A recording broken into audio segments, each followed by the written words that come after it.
I got a lot of prep for the playoffs. Wow, great. Okay. Let me think.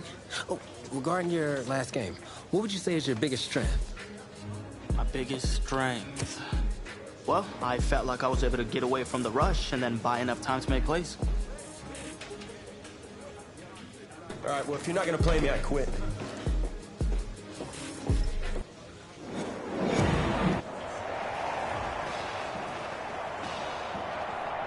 Welcome to our EA Sports live stream from Mercedes-Benz Stadium, the home of the Georgia High School Football State Championship and the host of tonight's clash between the Brush Hogs and the Bulldogs.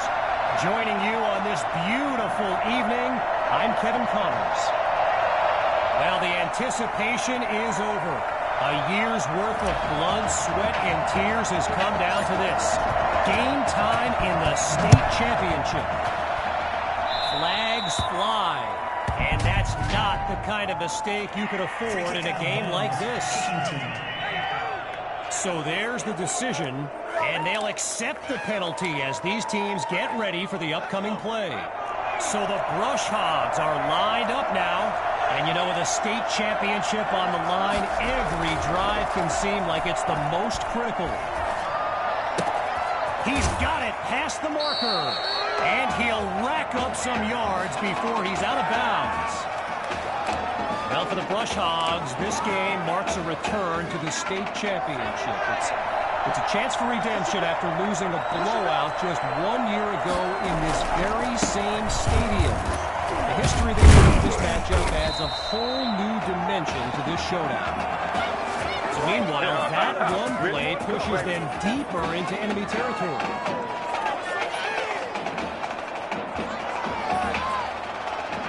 Boy, a brisk pace to this drive as they look to keep up the momentum. On first down, they go back to Rainey. Now, a penalty flag is down, and it might have been a hold to make that run possible. Offense. They ain't on our side.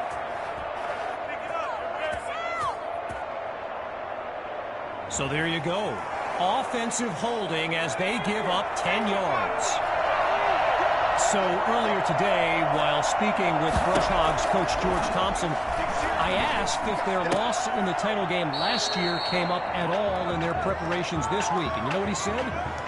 He said they took the game film and they buried it. He insisted they've put it behind them and that they are ready to raise the trophy. With a long way to go, it's second and long. Looking downfield, here's Dixon. Got it out just in time, but a solid hit forces that incompletion. Someone check that dude's chicklets. Looking for another conversion. Here's third and long. Back to pass. They run the screen, and that's complete to Rainey. And he's out of bounds at the 34. A pickup of 3 on the play. And another huge play.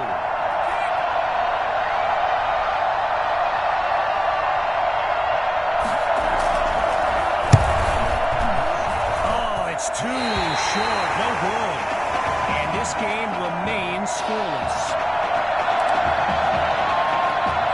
QB2 and his brigade of playmakers take the field for the first time in this title game. And they can't make the connection, so it'll be second down. As anyone knows, high schoolers and social media, it can be a recipe for drama. And Clay Rainey stirred up some controversy this week when he predicted a championship win for his Brush Hogs. You can imagine how well that went over with QB2 and his squad. Spoiler alert, not well. Scans the field. And that'll be incomplete. Singletary with the breakup. Okay, so you're hitting me up on social media wanting to know exactly what Clay Rainey posted, and it was an invitation to his championship party tomorrow evening. Yes, very bold, and you know what? He was pretty quick to delete it, too. And we won't see a return here as it's eventually down by the kick team.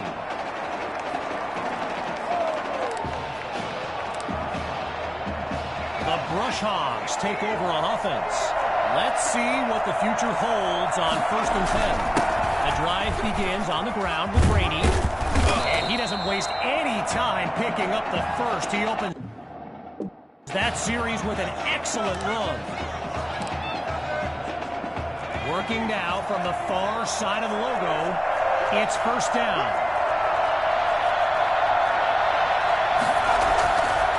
Draw play. Here's Rainey.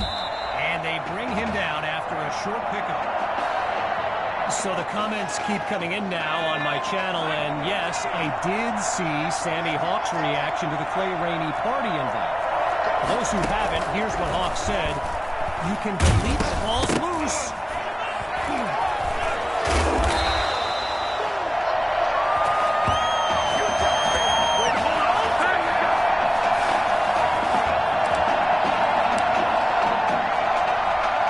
Needing something positive. Here's 3rd and long.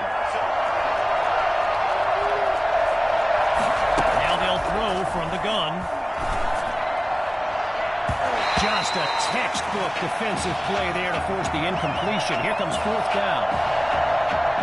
Gavin Dixon, the field general of this Brush Hogs team, and someone who comes from a family with deep ties to Nebraska football. His dad, Clyde, played running back for the Huskers, as did his older brother, Tommy. Mom, Olivia, was a star on the Huskers track team, so I'm not so sure Gavin has ever even considered going anywhere else.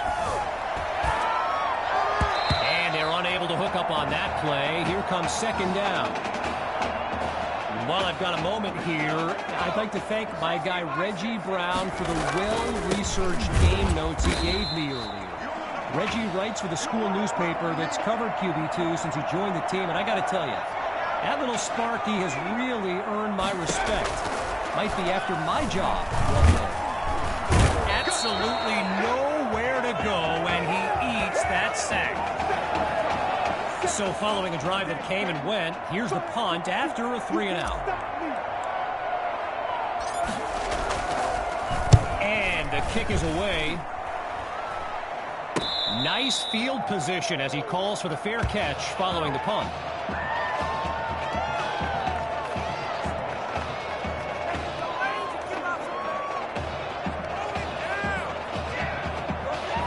The Brush Hogs send out their offense. And they've got to just be thrilled to begin this drive on the plus side of the field. Looking to throw. Here's Dixon. And they can't make the connection, so it'll be 2nd down. I mentioned earlier Gavin's ties to Nebraska football. Look, he's obviously been asked about it since, I think, the 8th grade. And to his credit, he's never been shy about saying, yeah, I mean, if given the opportunity, who wouldn't want to be a Husker? So it's not a done deal till he signs that letter of intent, but there's a very good chance we'll see this young man in Lincoln someday.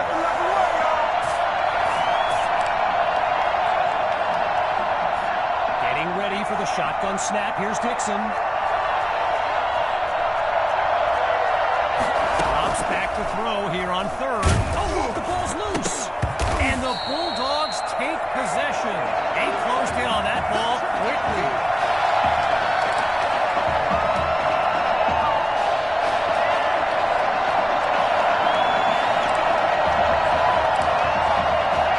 So the Bulldogs are lined up now, and all eyes are on QB2 as he gets set for this drive. I think every smartphone in the stands is pointed at that young man. Now it's time to switch sides as we conclude the opening quarter. When we return, the quest for a state championship continues. Stay tuned. And it's incomplete, so we're looking at 3rd down. So I mentioned the game notes Reggie gave me earlier, and here's an interesting fact. Brush Hogs head coach George Thompson once played Coach Fetu in a football game back in college. Now, it wasn't for a championship, but Coach Fetu's Trojans won that non-conference showdown. Amazing how we've come full circle here today. It's a fair catch inside the 20.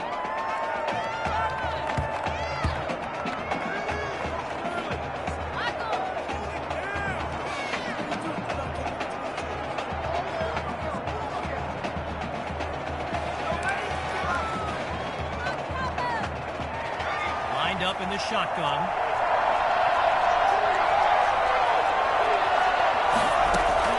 The Brush Hogs start the drive with Brady, and they'll make the stop after a solid gain on the play. You know, another thing about Nebraska football, we got a couple of former Cornhuskers in the house here today. Levante David and Rex Burkhead are here to take in this championship game. Tip of the cap to my pal Reggie. He's going to head up on that. Not much there as they're able to bring him down. A gain of 3 on the play, and that makes it 3rd and 2. The defense appears prepared for the pass.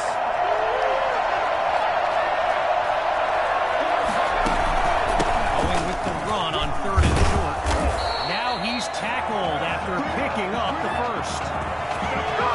When you look around this stadium, clearly a state championship of this caliber will draw thousands upon thousands of fans, and there's more than a few NFL players among them.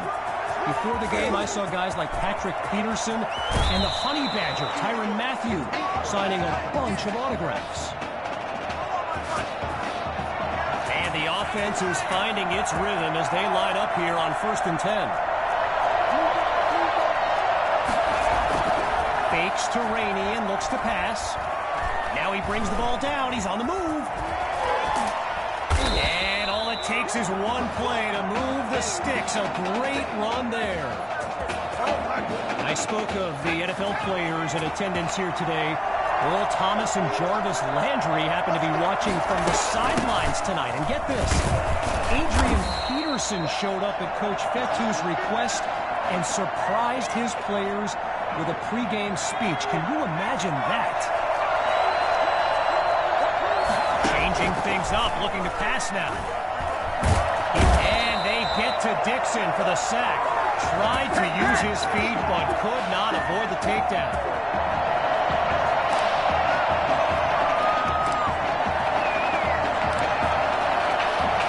Following the setback, here's 3rd and long. From the gun, it's Dixon. And they're unable to make the connection, so here comes 4th down.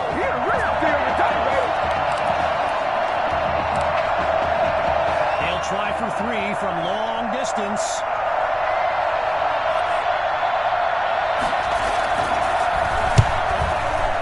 Dre nails it. And they put 3 on the board. I got my clock rolled out for you. Here comes the kick.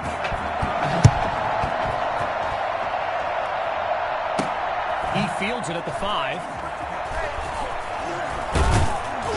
And they shut him down at the 20-yard line. Opening play of this drive for the Bulldogs. And we'll see if they've come up with anything to prevent this drive from ending with yet another punt. Looks middle and it's complete. And he's tackled at the 31-yard line. While doing some prep for this game, I got a recommendation to check out recruitstowatch.com. And let me tell you, QB2 is well represented with some jaw-dropping highlights. And you got to remember, until earlier this season, he hadn't played a down of football since Pop Warner. Think about that kind of meteoric rise.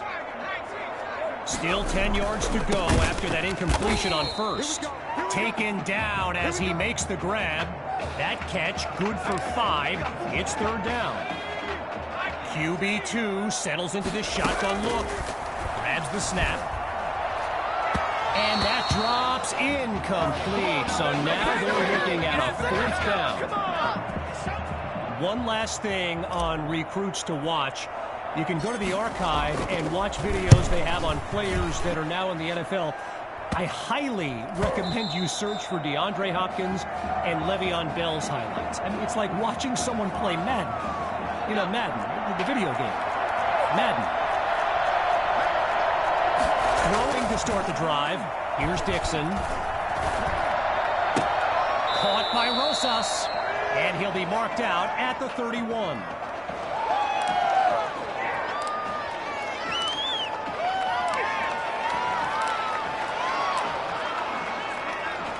As as we near the end of the half.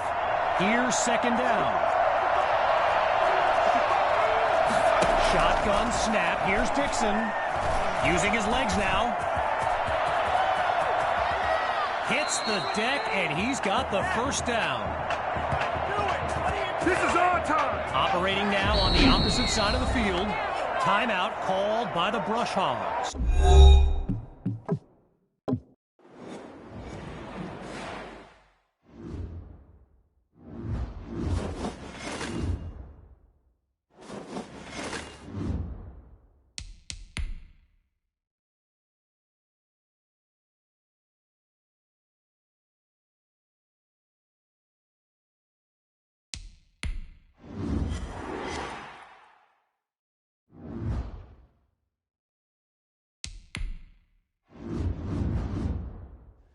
I know you've both been sitting patiently for the past 2 years, waiting for your shot, so I made a decision. Neither one of you will be starting. Come on, Coach. Give us a shot.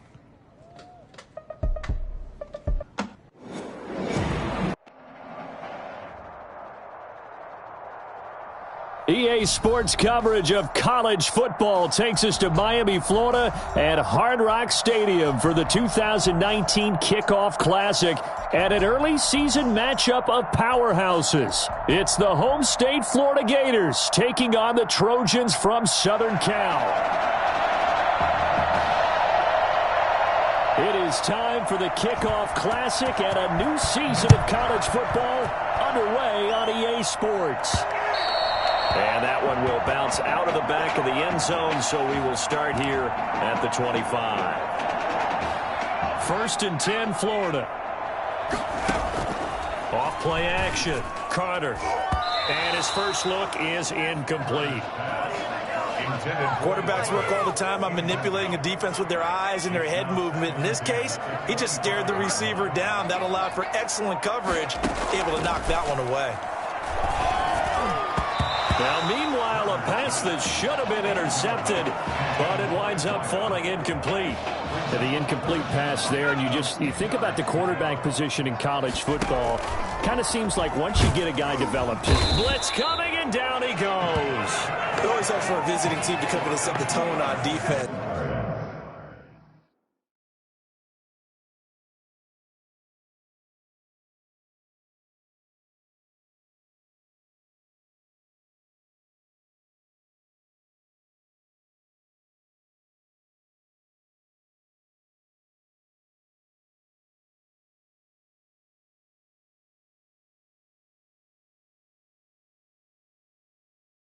In fact, when we talked with them prior to the game, they said they wanted this home crowd to feel like they had to hide their valuables when they were in town. Well, the home crowd quiet now early. See if their offense can take over and get some points on the board. And this kick will be touchdown as they spot it inside the 45-yard line. At their own 42-yard line. They've got good starting field position as they come up here 1st and 10 at their own 42. Operating from the gun. Flynn, this complete to the tight end Clay. No gain there on the completion, 2nd and 10. Well, he caught it right at the line of scrimmage, and before he could even think about advancing it forward, he got hit. Great tackling, because that's what you're taught. Don't give up yards after the catch, and most offenses make a living off of yards after catch. Those hidden yards that may not go into the score sheet, but they count big for moving the ball and stretching the field. Really nice open field tackle. Well done to sniff that out defensively. He had it diagnosed pretty quickly. I love that description because diagnosed is perfect on that one. Read his keys, made the play, and he couldn't even get going moving the football. And on 3rd down, a nickel formation here defensively. Now a draw play. Here's Charles. They can't corral him. And I'll tell you, the effort's sensational, but he may have come up a foot or so short of the line he needed. They'll get 10 there, but it leaves him just short for 4th down. This offense really put themselves in a tough spot on 1st and 2nd down and needing long yardage to try and pick up a 1st down, and they ended up getting a great run. Explosive, picked up nice yardage. You don't expect to be in this situation on 4th down, but guess what? It all started with what happened on 1st and 2nd down. Really put them behind the 8 ball. Ready to begin their next drive. Here's the Florida offense. Now the first play of the drive there is incomplete. From the snap, he certainly looked like he knew where he wanted to go with the ball, but surprise, that guy was covered. So that took his attention elsewhere to no avail. That escapes us, but in the end, the pressure too great, and he goes down. Well, it was 2nd long, now it's 3rd and even longer. They're going in the wrong direction here. Because they're moving exactly the way they want to, but you're exactly right. Definitely going in the wrong direction for the offensive guys. Open man is Galladay, complete. And they'll bring him down right around the 13. Good defense holds him to only a yard, and it'll be 4th down. A nice throw there, and you know, it's the first career start for this junior quarterback. And head coach Red O'Brien, he has said that he plans to use both of his top quarterbacks this year. We weren't even sure who was going to get the nod in this first game. He kept it a secret basically until just prior to kickoff. And I tell you what, partner, I've got to give it to the new head coach Red O'Brien, because as a former defensive coordinator, I'm sure he thought to himself, what would drive me insane trying to prepare for this game? Oh, that's right. Not knowing who's going to play quarterback and not being able to truly prepare. So he did exactly that here, starting his head coaching tenure, putting the pressure on his opponent by not naming his starter. So he's going to see how both of them play, I would expect, in this game. See who has the hot hand, see who handles the team, who handles the stage. I really like how he's getting things started now as the head coach of this team. And he lost the football. Charles loses it. And it'll be a turnover. This is going the other way. There are 2 words that we hear coaches say all of the time. One starts with a B, one starts with an S. Ball security. And they preach it. They have it up in meeting rooms, right? You see the signs. They talk about it all the time.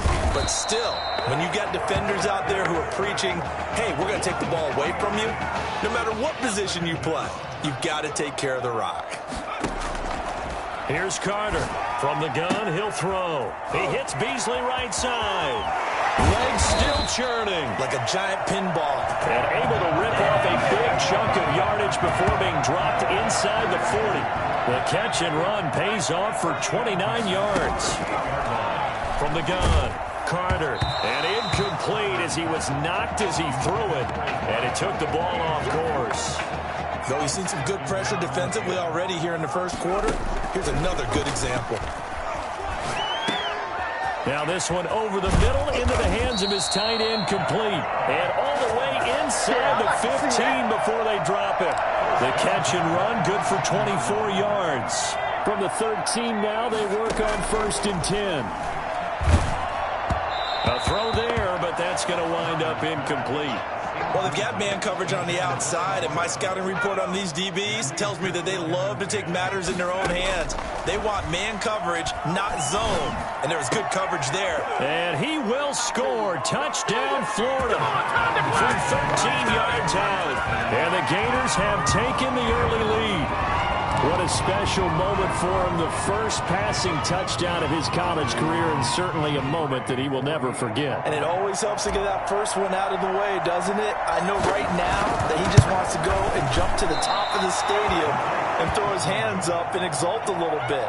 But he's had a chance to prove that he can do it now. He got it done. It's been a long time in the making. Now he's just got to harness that emotion and continue to play. Now he's back out there to boom this one away, maybe with some frustration after the PAT miss. And they're going to mark that where it went out of bounds, so really good starting field position up past the 40-yard line. And that drives coaches insane, doesn't it? When they see that happen, it just doesn't feel right, does it? Plus, you're giving up yardage. Good starting field position for them as they come up 1st and 10 at the 41-yard line. Operating from the gun. Flynn. And he overshot him there. It's out of bounds, incomplete. I'm not sure it made a difference on that play, but one thing to keep in mind, here in the early part of the year during a day game, the sun does play a factor on deep balls. On second down, it's Charles. And he'll be taken down just shy of midfield. That'll leave them with a 3rd and 2 coming up. They got 8 yards there. And that's the kind of run that gets everyone excited on offense. And, you know, oftentimes the guys who carry the ball are the ones in the huddle doing the chirping. Right now, I think it's the offensive line telling them, run it again. We are right there about to break a big one.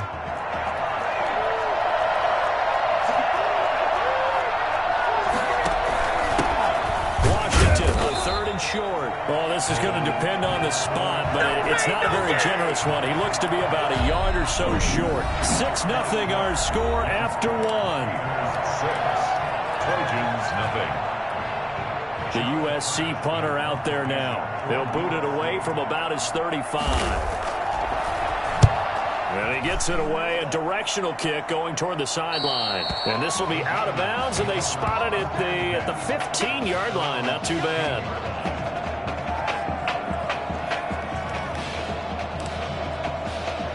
The Gator offense about ready to get this next drive started. Carter off the play fake. Over the middle, and it's incomplete. A lot of times it's that first read that you have. Maybe you get it in pre-snap, and he locked in on his target, but he was covered quite well, and that one's incomplete. An incomplete pass on first down. That leads to a 2nd and 10. Throwing there, but this pass is going to wind up incomplete. They have to like what they've done defensively here at the outset of this drive. They forced a couple of up a 3rd and 10. Don't be surprised to bring a little pressure on this snap. And they're going to stop him short of the first down as he's tackled at about the 21. Decent gain on the scramble to 6, but now it's 4th. Florida's punter is out there now as he'll come on to kick this one away. He's been a busy man here in this first half as he gets it away. Trojans take over 1st and 10 at the 44-yard line. Here's 1st and 10 for the Trojans. Now Washington. And he's going to be taken down with a marker on the field. So let's see about the call. Offense.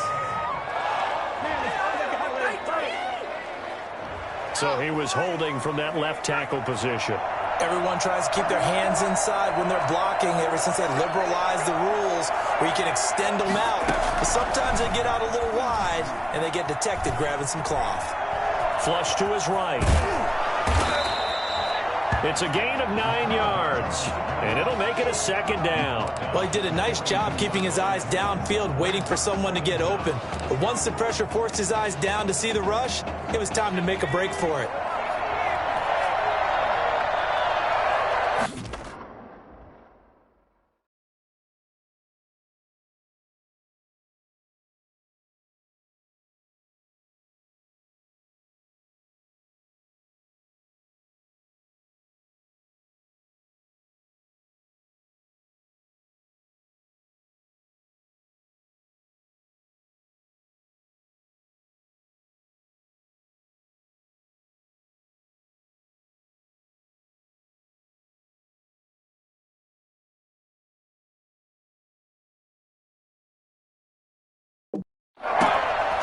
On 2nd down now, it's Charles. And he's going to get this inside the 30. 15 yards on the play, 1st down.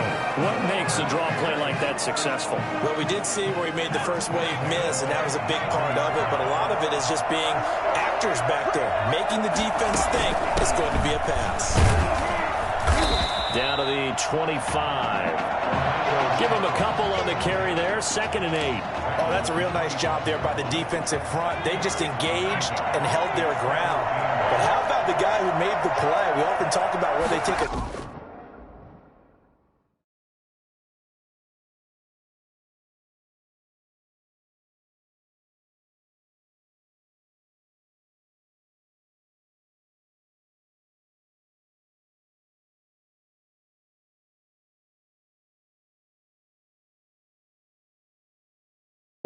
Good first step or not, many times you just don't take any step. Just get your feet moving, get your body going, and then once he made the read, he was able to make the play.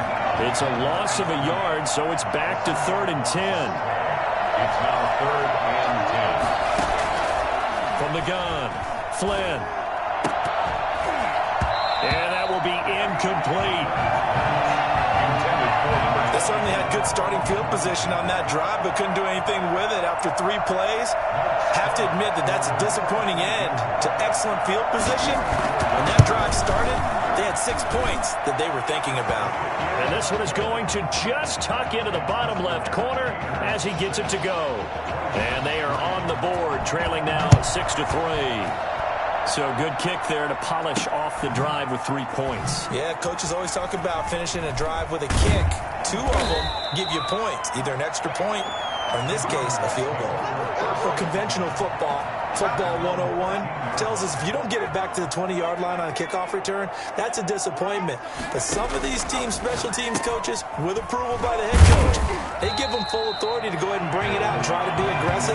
Almost what we call the green light, red light theory. Green light means go, red light means stop. Looks like he had green on that play. 24-yard line. And lucky to get away with one there. That one nearly picked. 2nd down. I would say it'd probably be a good idea for him to reintroduce himself to his receivers at the half because they're definitely on different wavelengths. But I also don't advocate waiting that long. Next series. He's got a man complete. And able to rip off a big chunk of yardage before being dropped inside the 40. A big pickup of 38. So how about that for a chain mover? They're all the way down inside the 40 now for 1st and 10. A throw over the middle, taken in. And down he goes, taking it inside the 10, just shy of the 5 at the 6.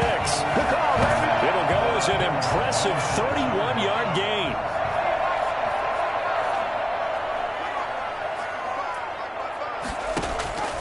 Operating from the gun, Carter, and he will score. Touchdown, Florida, from 6 yards away. And the Gators push that lead out a bit further. He was on point throwing the ball right there. He had the big play to get him down close, and then he delivers a touchdown pass on 1st and goal. And you mentioned the big play that got him down close. I think that big play left him reeling a little bit. They didn't recover from it. And you know they always talk about having to have a short memory on defense after a big play against you. Looks like their memory was a little too long there.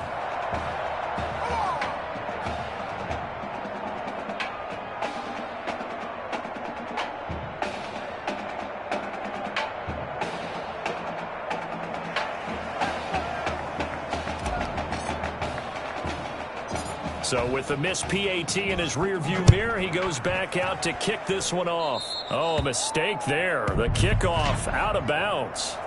Free kick out of bounds. Kicking team. So they will accept the penalty and move forward. So good starting field position for him here as they come up 1st and 10 at the 41-yard line. From the gun, Flynn. Throw left side complete. That's Charles. Give him 6 on the play, and it'll make it 2nd down.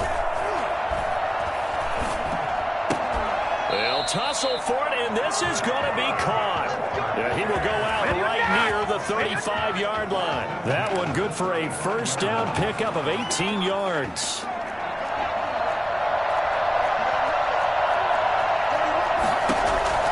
Operating from the gun, Flynn, and brought down, but not before they're inside the 25. Now the offense going to use the first of their timeouts as they get the stoppage with a little over 50 seconds to go in the 1st half. 1st and 10 here, and you know, if they could just get 3 out of this, something about whittling it to a 1-score game at half that might provide a psychological boost. Screen pass to Charles. Now another timeout called for by the offense as they get the stoppage with just under 50 seconds remaining in half number 1. 2nd and 12 after the 1st down pass play went backwards for 2 yards. From the gun, Flynn. Looking for his running back, and he's got him. And down inside the 15 he goes. A gain of 13. It's a first down. So 5 plays on this drive, Charles. All passes, all completions. And just like that, they're in the red zone. And don't you think the playbook opens up a little bit more now? Because all they've done is throw the football. If you want to run it now, you may very well have them fooled. That's complete to Ward. And it looks like he'll be just a yard shy of the 5 here as he's out at the 6. A good pickup there. 8 yards on the first down completion. I know many people like to throw to the tight end, maybe in a little flexed out position because he creates mismatches with his size. The slot receivers do the same thing. Nowhere to go here. He lost the football. Now the offense will burn their 3rd and final timeout as they'll stop it with 14 seconds to go in this first half. So possession still theirs, but now they face a 3rd down. Operating from the gun, Flynn. And he can't quite get there. Tackled down at the 1. They're able to convert on 3rd down, and that sets up a 1st and goal. The Trojans come up now 1st and goal. And with that, we reach halftime in Miami in the opener to this college football season.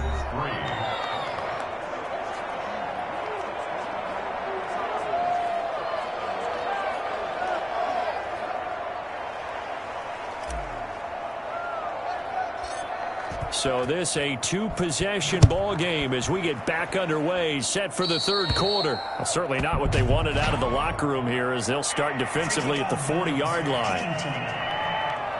So that one will be accepted. USC gets set here, 1st and 10. From the gun, Flynn going deep for Walker. And incomplete on the deep ball.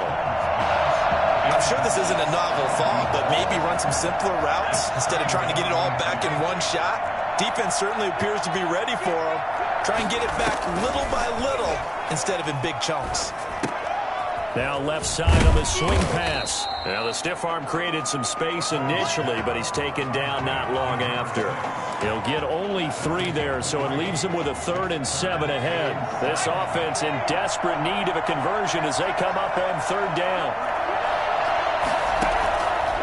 Operating from the gun, Flynn. And that is incomplete. Well, this is just a continuation of what we saw in the first half. So much for the fresh start to begin the 3rd quarter. Still off-target throws, no rhythm throwing the football, and obviously no touchdown scored in this game. And a little too much mustard on that one. It hits a couple yards into the end zone. A missed opportunity there maybe to pin them back. Ready to begin their next drive. Here's the Florida offense. Over the middle to Smith. And the result here, a pickup of 8. Leaves him with 2 to go on 2nd down. A good pickup there. 8 yards on the first down completion. Line of scrimmage, the 28 now as they come up on 2nd and a couple. Now, meanwhile, here's a 2nd down throw that's knocked away and incomplete. After the incompletion, here now, 3rd and 2. And that's caught by Smith. And they get him down, but not before he takes it across the 40-yard line. That one good for 16, and the drive will continue. That's a play that will likely be forgotten when you talk about big moments in this game. But plays like this are critical to keep drives going. And if points result, we'll call this play significant. Now here's a pass on 1st down that's knocked away and incomplete.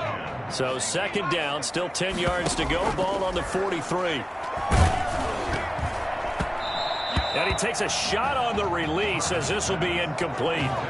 Trying to get their tight end involved finally. That's the first time that they've looked his way. He's kind of been a forgotten man in this offensive scheme. Yeah, it didn't look his way at all in the first half. And I'll bet you the offense coordinator made a note at the half and said, let's get him in. And he will score. Touchdown, Florida. A big play there. 57 yards. And the Gators push that lead out a bit further. I'll tell you what, a pretty special performance for his first ever start. Now with 3 touchdown passes. Well, that's not a bad number to get things going, is it? Because, let's face it, we had our attention on him coming into this game. He's fully captivated us now. With every score, I think he's making his case to stay as the starting quarterback and not get involved in a rotation system. Here's Florida now after the touchdown, back out to kick it off. And trouble there on the kickoff as that goes out of bounds. Free kick out of bounds. Kicking team. So bad mistake there by the kickers. The ball goes out of bounds. Are you kidding me? Really? Automatic first down. Good starting field position for them here as they come up 1st and 10 at the 41-yard line. Now an inside handoff for Charles. And he'll be corralled out across midfield down to the 45. Give him 13 yards on the opening play of the drive and also give him a first down. That was good, tough running right up the middle. And if the defense can't penetrate and make him slow his pace or change direction, that's often the end result. On first down, it's Charles again. And he's able to get this one down to about the 40.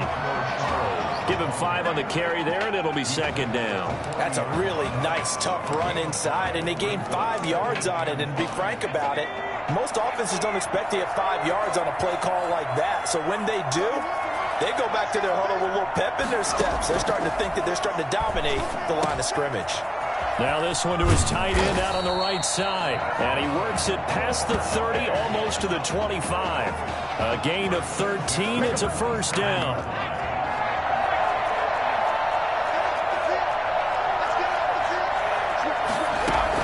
They'll run from the gun with Charles. 5 yards is the tally on first down. That brings up 2nd and 5. That's a really good gain right there. They pick up 5 yards halfway to a first down. The only problem now in the huddle, everyone's going to want to touch the football. Be a lot of chattering now because they've seen that they can move the line of scrimmage. A 2nd down pass play there, but it's incomplete. Cooper was the target there, and it's 3rd and 5. Brings up 3rd and 5. From the gun, Flynn. Nowhere to turn this time, and he goes down. Sacked back at the 29. Great job defensively. I think he was trying to go through his progressions, find someone to get rid of the football. Before he knew it, he was on his back. So that just brings us right back to what you said in the beginning. A great job defensively. Nowhere to go with the football. That led to the sack. Makes the score. So as it turns out, that sack doesn't wind up costing them, Charles. They at least get points, get 3 of them. Yeah, that's where your kicker can really come to your rescue because you know after the sack there was a little consternation there. Are we out of field goal range? Are we going to be able to get 3? In this case, he stepped right up and gave them exactly what they needed. The Gator offense about ready to get this next drive started. Back to throw is Carter, operating from the gun. Intended for number 18. I think he's got to be careful not to force anything into coverage right there. There weren't really any throwing lanes, but the best part for him, he's got 2nd and 3rd down to fall back on. From the 21, it's 2nd and 10. Off the play fake. Carter. Pressure comes and down he goes.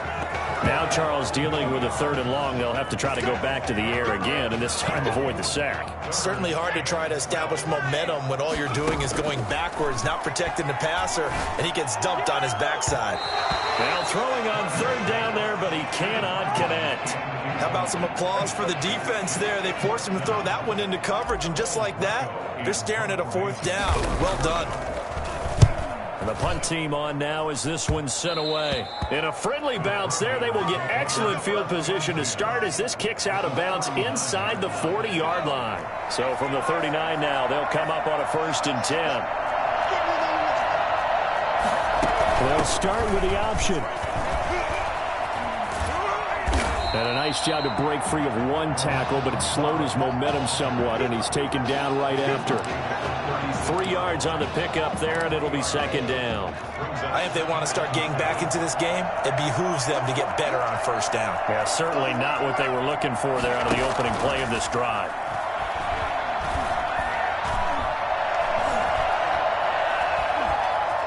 Stepping up, he's going to keep it. And he'll be a little shy of the 25 here at the 26-yard line. A good decision in the end to pull it and run, get some 9 yards and a first. And that is going to do it for this 3rd quarter of action. Back now here on EA Sports, as we are just about set to go here in quarter number 4. Here's 1st and 10 for the Trojans. They run. Charles. Officially no gain on the play, and it's 2nd down. We talk about defenders, specifically linebackers, keeping their eyes in the right spot. He had that eye down the entire time. And you know that's not easily done because they throw a lot of misdirection at you. They try and fool you and get your eyes in the wrong place. But you're right about that one. He correctly figured that one out and made a really nice play. And he'll be a little shy of the 25 here at the 26-yard line. They do get a yard there, but only a yard. Leaves them with 3rd and 9 looming. On 3rd down, Flynn. He's going to go up top for the end zone. And a throw there going to be incomplete. We've seen that the deep ball has been a part of their game plan all afternoon, but they've had trouble hooking up on it, unable to successfully find the end zone over the top.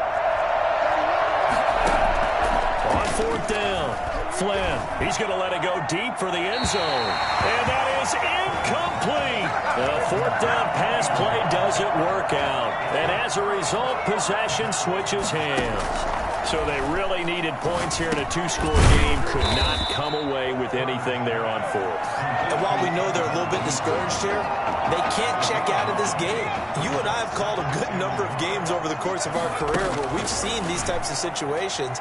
Teams get the ball back, and that miracle does occur. So they can't let that dream go just yet. And he will score. Touchdown, Florida. A big play there. 65 yards.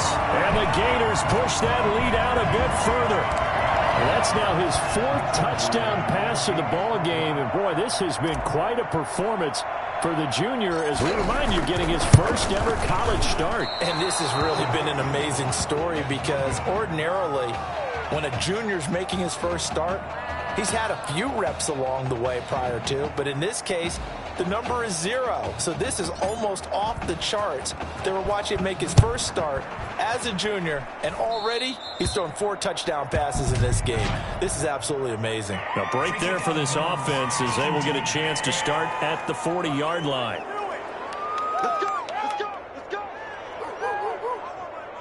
Automatic 1st down. They've got good starting field position as they come up here 1st and 10 at the 41-yard line. Operating from the gun, Flynn. Escaping the pressure right. And now he's going to use his legs. And he'll be taken down, but not before he works it past the 50. Nothing open downfield. He keeps it himself for 11 and a 1st down.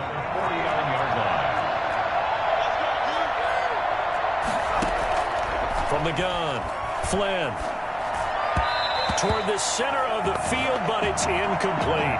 Cooper was the intended target, and that'll bring up 2nd down. It's now 2nd and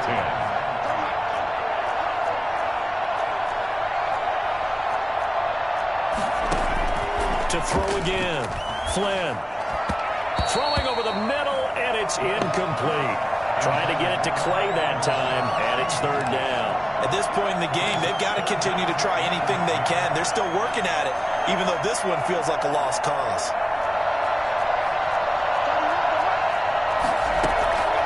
Now Jamal Charles on 3rd down. And he'll get this into enemy territory, but not by much as he's down to the 48. Just a 1-yard pickup there, and it'll be 4th down. All right, they're going to try and keep hope alive here on 4th down. They're going for it. As expected, they're going for it to keep the drive alive. Looking deep in the direction of Cooper. This is caught inside the 15. And he's finally out of bounds, but he's taken it all the way down to the 8. Wow, 1st and goal, and defensively, all they can do is shake their heads. Not only did they allow the conversion, but a big play as well. They run it. It's Charles. And they get him down at the 1. He had the broken tackle, but ultimately could not get into the end zone. 2nd and goal from the 1. Brings up 2nd and goal. Looking to throw. Flynn. And they're going to get to him, a sack. Sack back at the 9-yard line. Remember, throughout my career here in defensive coaches always say, guys, you got to earn the right to rush the passer. But they put themselves in a great spot with this big lead, and they know they've got to throw the ball. These pass rushers have to be salivating. It is pin your ears back time indeed. Washington, 3rd and goal. And they'll be driven back here, losing yardage to the 10-yard line. They were ahead of schedule after the gain of 7 on 1st down, but the defense does not budge on 2nd and 3rd. They go for it on 4th and goal, but then winds up incomplete. They can't hook up here on the 4th down pass attempt, and as a result, possession switches hands. Ready to begin their next drive. Here's the Florida offense. And a few kneel downs should just about do it. Now, defensively, they do have all 3 timeouts, but very little reason to use them at this point. That one unable to develop, never got going. A loss of a couple, and it's 2nd down. At the 8-yard line. They'll try and run some clock here as they keep it on the ground.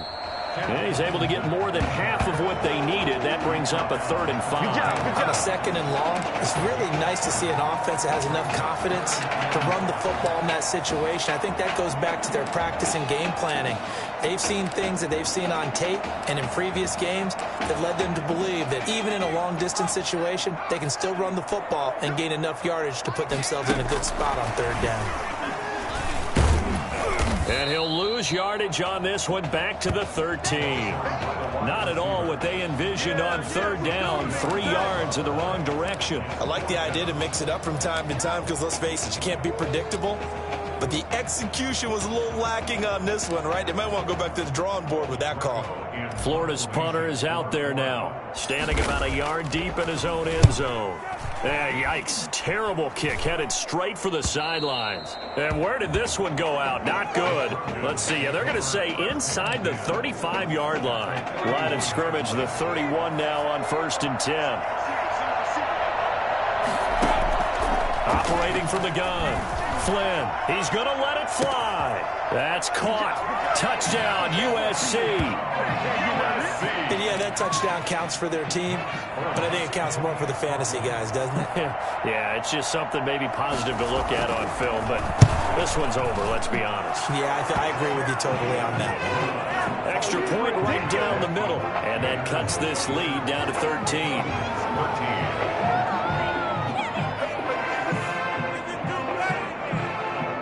So time definitely not in their favor. Down 2 scores, but they'll try the onside kick. And this is going to be recovered by the hands team. And that should just about put a capper on this one. They knew they needed a miracle. They had to have that onside kick. They didn't get it. Well, as we knew, even before they put the toe to the leather on that one, their chances of getting that done, slim and none. And I do believe we saw Slim just leave the door, didn't we? We did indeed. I think we're down to none. Now the defense going to use the first of their timeouts as they'll stop it with 13 seconds left to play. And he gets this to the 35. Good for a gain of 5. And what are the whistles for? A timeout. So they'll stop the clock here in a game that's been decided in the closing seconds. On 3rd down. And now we're going to get a timeout. Somewhat pointlessly called with 3 seconds to go in a game that's already been decided. And with things looking pretty good on the scoreboard, they're going to keep the offense out there and go for it here on 4th. You thought you had the action. Good job over there, baby. Today's final score, Gators 26, Trojans 13.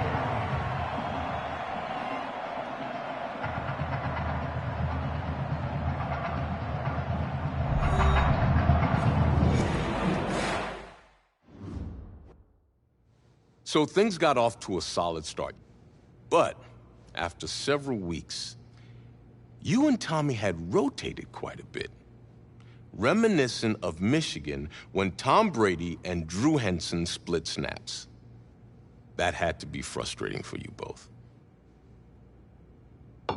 Wake up. What are these dishes doing at my feet? Because it's time for you to start cleaning up your crap. These dishes have been lying in the sink for almost 2 weeks. I mean, look at this place. It's a disaster. You're leaving everything laying around. It's ridiculous. Who crawled up your butt and died? You. Gross. Hey, get up, man. I want to watch some TV. You've been laying out here all morning. What's got you two all riled up? Just turn up the volume, would you? The Heartbreak Kids have gone from sensational dynamic duo to a sudden two-headed monster. And boy, this is an ugly one. Hey, I thought I played pretty good out there.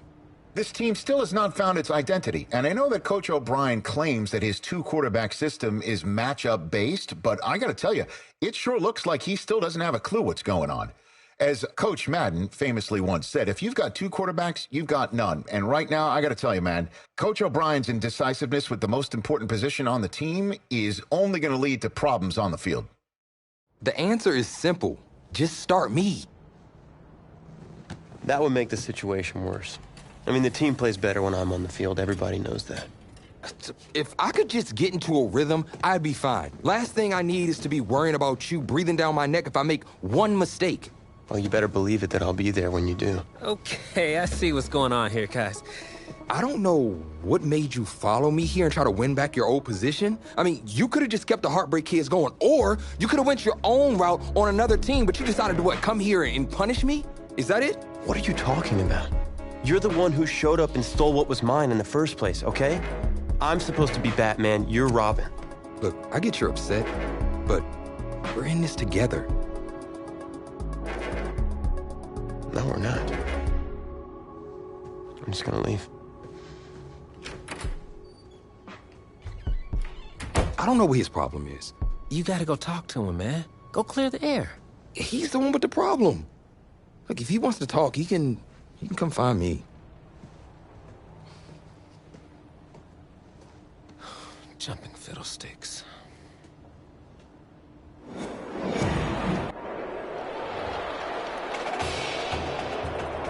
This college football season has been a fun and wild one, and we are now down to 4 as EA Sports is proud to welcome you to AT&T Stadium in Arlington, Texas.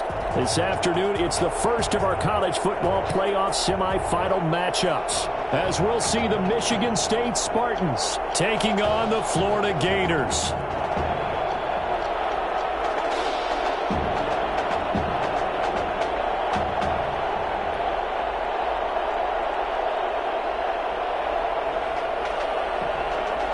For the right to play for a national championship next Monday night in Santa Clara, we are underway from Arlington in the national playoff semifinal. And how about this for a start? This is out of bounds. Free kick out of bounds. Kicking team. Wishing he had a mulligan. That's not how you want to start the game. Not at all, because not only do you give up the penalty and good field position, but it just kills the momentum of your team as you start a game.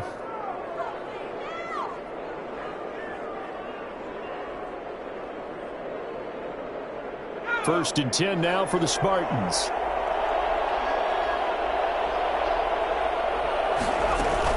This is Young on the carry. And he's going to bowl his way forward to the 48. 7 yards on the pickup there, and it'll leave him with a 2nd and 3. The success there, Charles, coming on the outside of the field, the ground game. Curious to see if that continues as we progress. Yeah, we often talk about a variety in play calling and usually between run and pass. But in this case, with strictly the run game, you can be creative there as well. Run it inside, run it outside, keep the defense off balance. On 2nd down, it's Young, and he'll take it down shy of the 45 at the 46. 6 yards the pickup, and that's a 1st down. A quick burst there, and he nicely bit off a pretty decent gain. 46-yard line.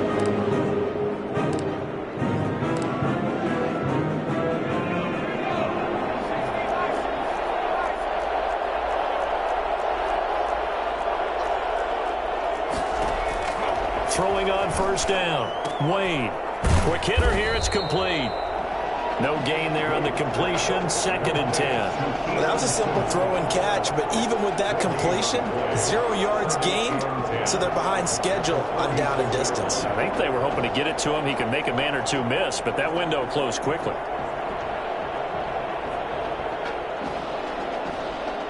Had the completed pass, but for no gain, stopped right at the line, so it's 2nd and 10. Wade in the gun. And that one goes incomplete. He's maybe lucky it wasn't a fumble as he got hit as he threw it. The good signal callers would never go back in the huddle and play the blame game because they need those guys to protect him. But on that last one, his offensive line, they lost their leverage very quickly, and that's why they were able to get to him and hit him as he tried to throw the football and force an incompletion. They come up to the line now facing a 3rd and 10 after the incompletion.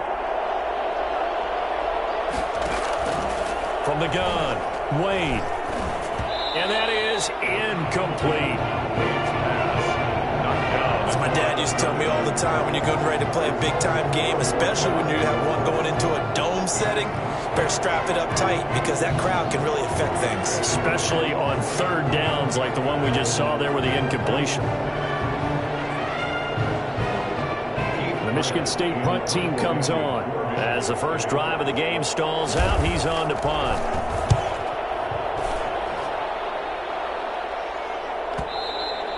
And that'll hit in the end zone. Much too much leg there. That'll be a touchback. At their own 20-yard line. They will let him throw here on the very first play. And Beasley with it over the middle. And he'll get this up to the 30-yard line. Give him 10 yards there, and about by the nose of the football, he's going to have a first down. 30-yard line. Operating from the gun. Carter in trouble, and he's taken down. Boy, he came in off the edge so quickly there. Look out, because that's exactly what it was being shouted by the offensive lineman to his quarterback because he had no chance to block him. And they get him down, but not before he takes it across the 40-yard line.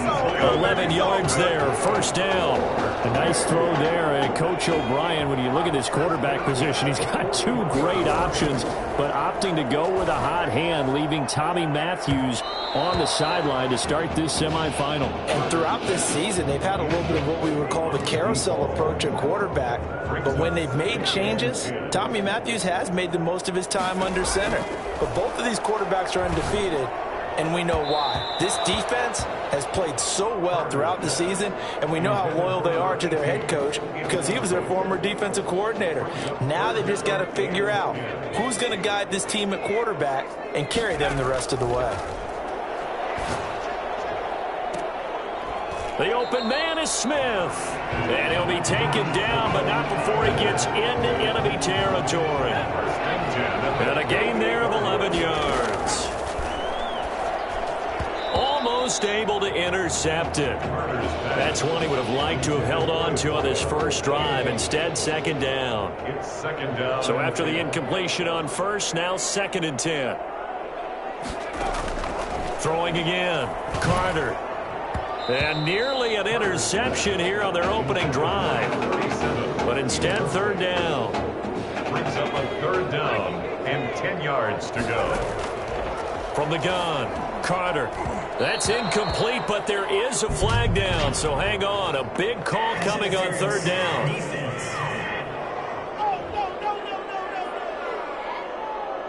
So instead of 4th down, 1st down. Well, so much for winning the down you put a lot of emphasis on because 3rd down is key for offense and defense. Instead, you're going to stay on the field and start a new set of downs. Throwing on 1st down, but this one winds up to be incomplete. As a defensive back, you have some weapons at your disposal that we don't often talk about. And you can read the receiver's eyes, you can read his hands, and you know that the arrival of the ball is imminent. And that allows you to make a play on it and oftentimes knock it away. They try to throw on 2nd down, but this one is incomplete. They come up to the line now facing a 3rd and 10 after the incompletion. And that's going to be caught. Touchdown, Florida. Touchdown. An ideal start for them, really. You force the punt, and then you go down and score. And you've got to see a fist pump on the sideline from the head coach, don't you? Because he's turned into his bench, and he's telling his team, this is how we prepare. Force the punt, go downfield and score. I told you guys, it's just like a boxer in the gym preparing for the fight. Now we get to turn it all loose. And his kick is no good. An inauspicious start here kicking-wise as this one stays a 6-0 game.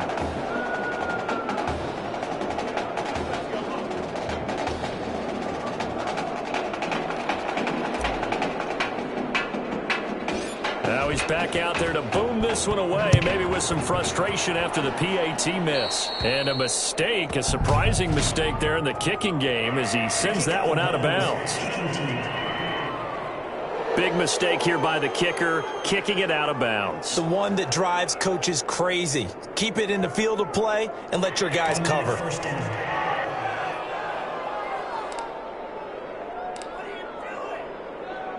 Good starting field position for them as they come up 1st and 10 at the 41-yard line. Operating from the gun, Wade. Flushed out right. And he'll be taken down, but not before he gets into enemy territory. Give him 10 that time, escaping the danger, running with it, and picking up a first down. 49-yard line.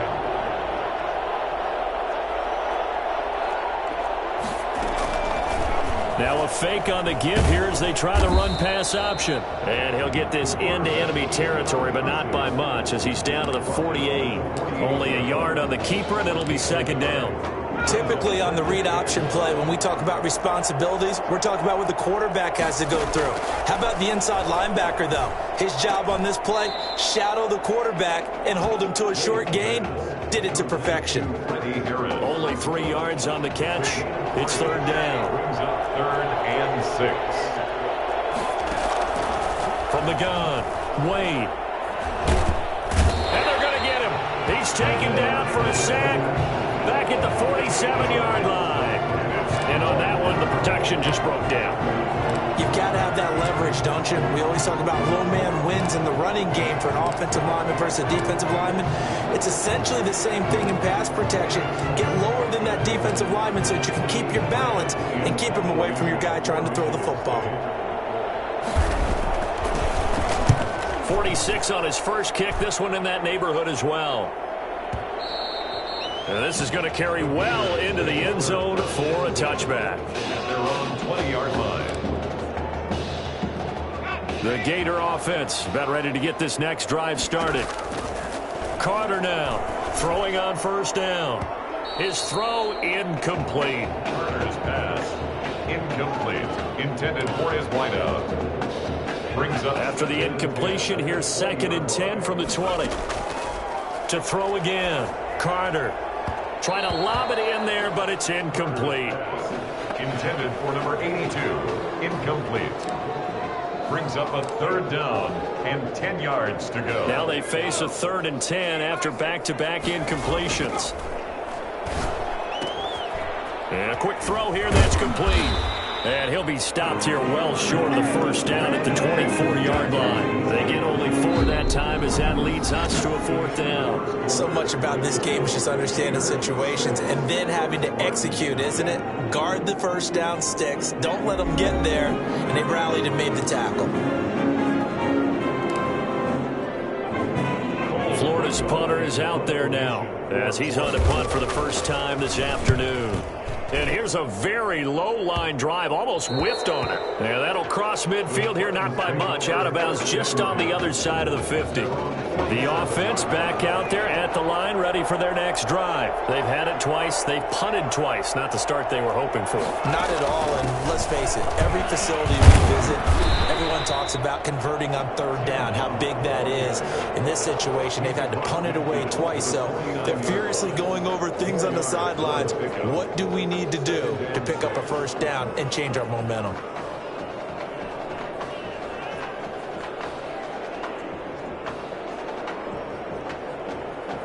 Following the pickup of 4, here's 2nd and 6. Back to the ground. This time it's Anderson. And they'll get this just to the 47. 1-yard gain. Ladies and gentlemen, that is a force of nature at the defensive tackle position. Yes, he's as big as they come, but still plenty agile. He's able to make a nice play there to swallow up the ball carrier. From the gun on 3rd down, Wade. And he fires one that's intercepted. Picked off right around the 43. 20, 10. And he will take this one home. It's a touchdown. Let's do this. Oh, baby. Come on. So a dangerous his pass over the middle into zone coverage, and it bit him hard. And what's really difficult when you throw it in that direction and versus that zone, that means the linebackers have gotten to their spot, gotten their heads back around, and they can see the quarterback and everything in front of them. And they took big advantage of it, went the other direction, excellent blocking, and picked up a touchdown. So they throw the pick six. They'll get another shot at it now as this one's in the air. And, oh, that's one he's going to want back. A poor kick and heads straight out of bounds. Kick out of bounds. Kicking team. And the kicker commits the kicker's cardinal sin. He kicks it out of bounds. Automatic first down. So good starting field position for him here as they come up 1st and 10 at the 41-yard line. Here's Young. And he'll push his way up to about the 44 here. Give him 3 on 1st down. It'll set up a 2nd and 7. That's just a pile of bodies there, and that's when you kind of find out who's a tough guy, right? Who can stand up and make a play. It was only a 3-yard run, but for both sides, they had to walk away from that feeling like, okay, I can stand up when the going gets tough in here. And he'll get it down to the 47 here.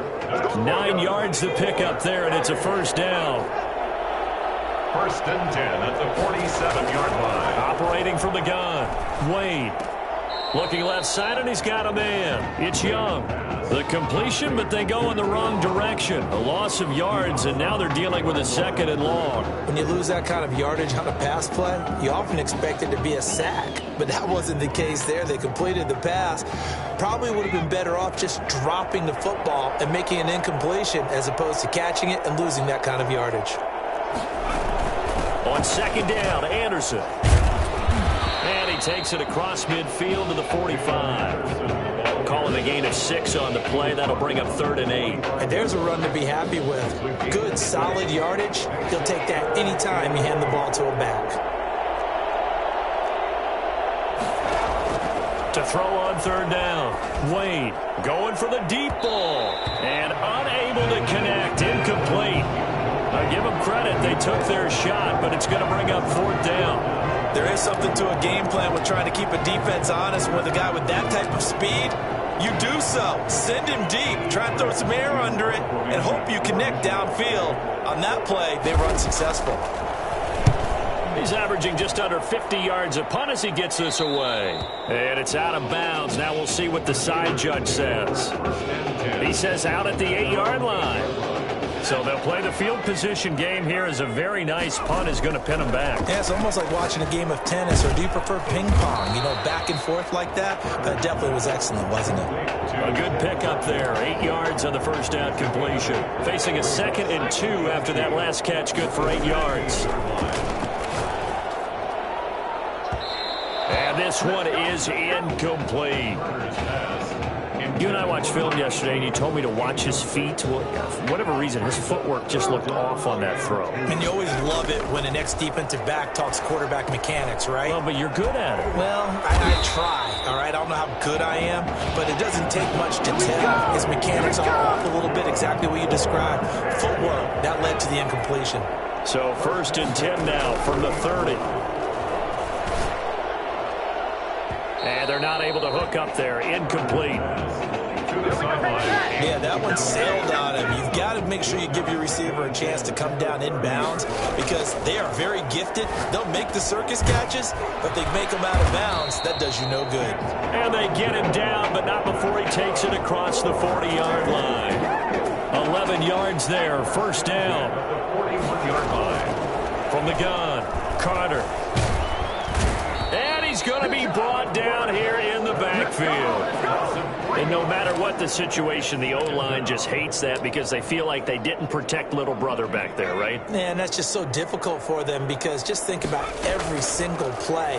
When you decide to throw the football, you're dealing with some of the best athletes on the planet. You're talking about guys, if they weren't playing football, they'd be starring in the NBA and power forward. It's a really difficult task. Give them 14 on that one and a 1st down. Operating from the gun, Carter. Going right side here, and that's complete. And he is tackled inside the 40, not quite to the 35. That'll give him 10 yards on that one, and that'll earn him a fresh set of downs. And he's going to go down. They get to him back at the 40. One of the beauty of screen passes is they take a little time to develop, and they can often hit big, but sometimes they take too long to develop, and sometimes you get sacked. Yeah, what's perfectly called for a defense to attack a screen? Typically a blitz, and even though people think that the screen operates against the blitz, if you have the blitz called and you still cover the screen, now that allows your blitzers to get there.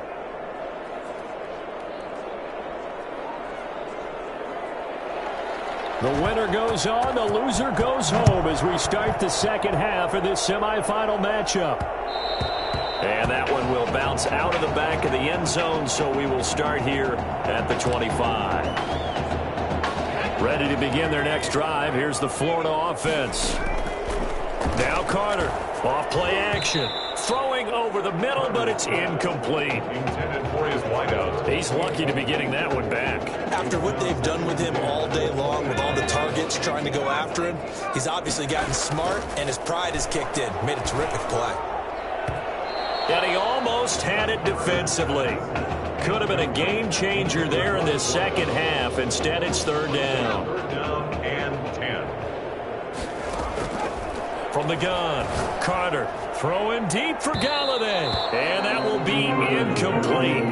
Well, they weren't scared to let it fly, but it falls to the ground and brings up fourth down. But you got to think that sooner or later, they're going to hit one of those. But the coverage has been excellent thus far, and it was again on the last play. On is the punt team now as this one's sent away. Now a fair catch called for and made right on the 45-yard line. Just a 25-yard punt, not what he was hoping for by any stretch. And the offense will take over with a new set of downs.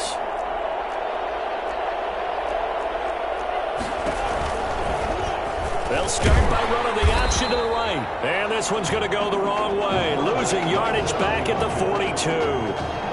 That'll set them back with a loss of 3 on the play. And it'll bring up a 2nd and 13.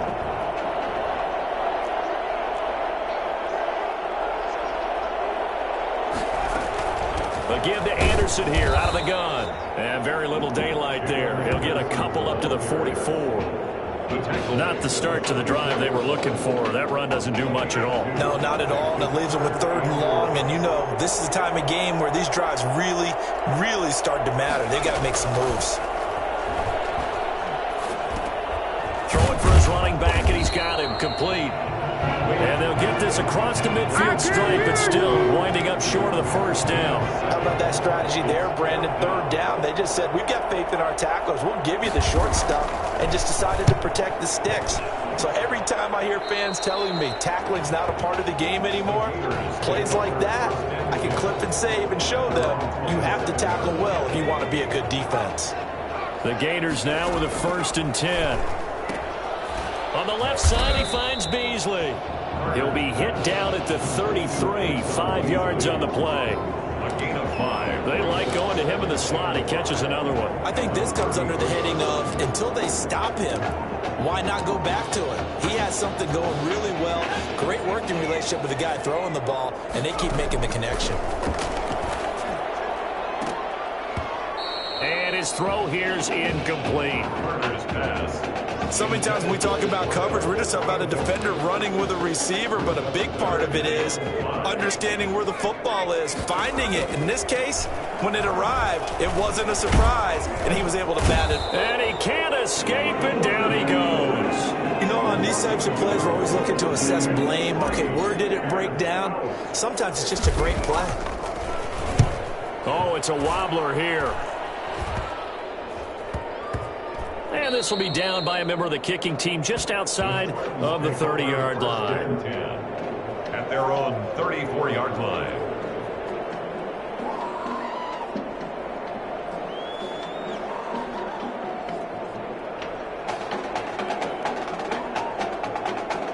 The offense now at the line, ready for their next drive.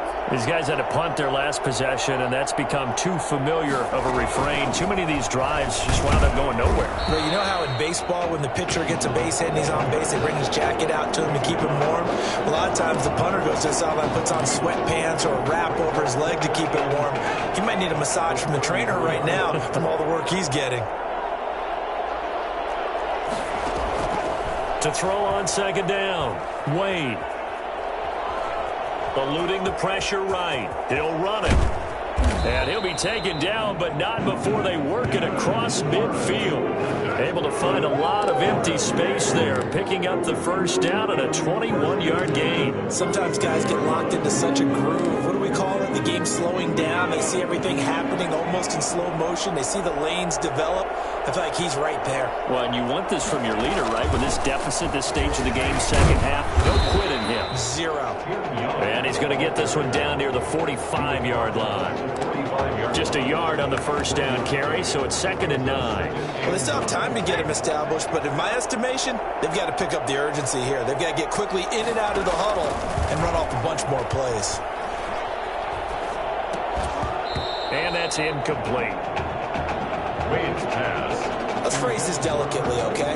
Might have had a better option instead of throwing the football into double coverage. He was blanketed. I was surprised that he went his direction. Yeah, should have thought maybe about the check down. Take the completion, keep moving.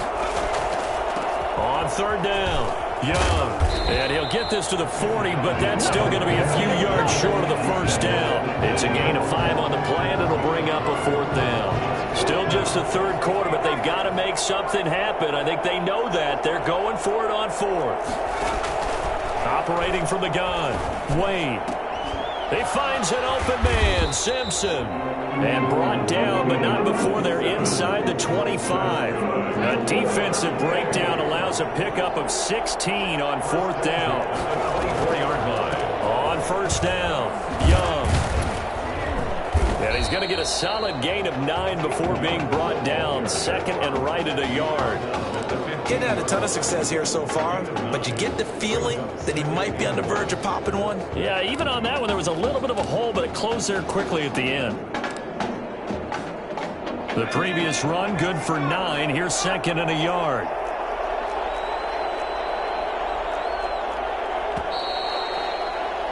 And that is going to do it for this third quarter of action.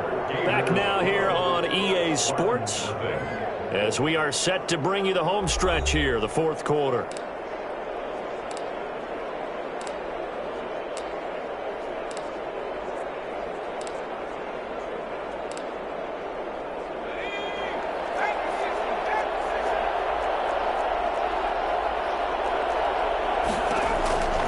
Looking to throw on second down. Wade, that's going to be caught at the 10-yard line. And he'll get it here to the 10-yard line. 4 yards the pickup, first down. From the gun, Wade. That is caught at the 7-yard line. And here he'll get it down to the 7. 3 yards the gain there, second down. All defenses worry that whenever anyone catches the ball and has a head of steam come out of the backfield, it could turn into a big play with missed tackles or he runs through people. But they were right there waiting, and they stopped him for a minimal gain. And he's going to be met at the line of scrimmage and taken down. No gain on the play there, so they're left with a 3rd down and 6. It's 3rd down and 6.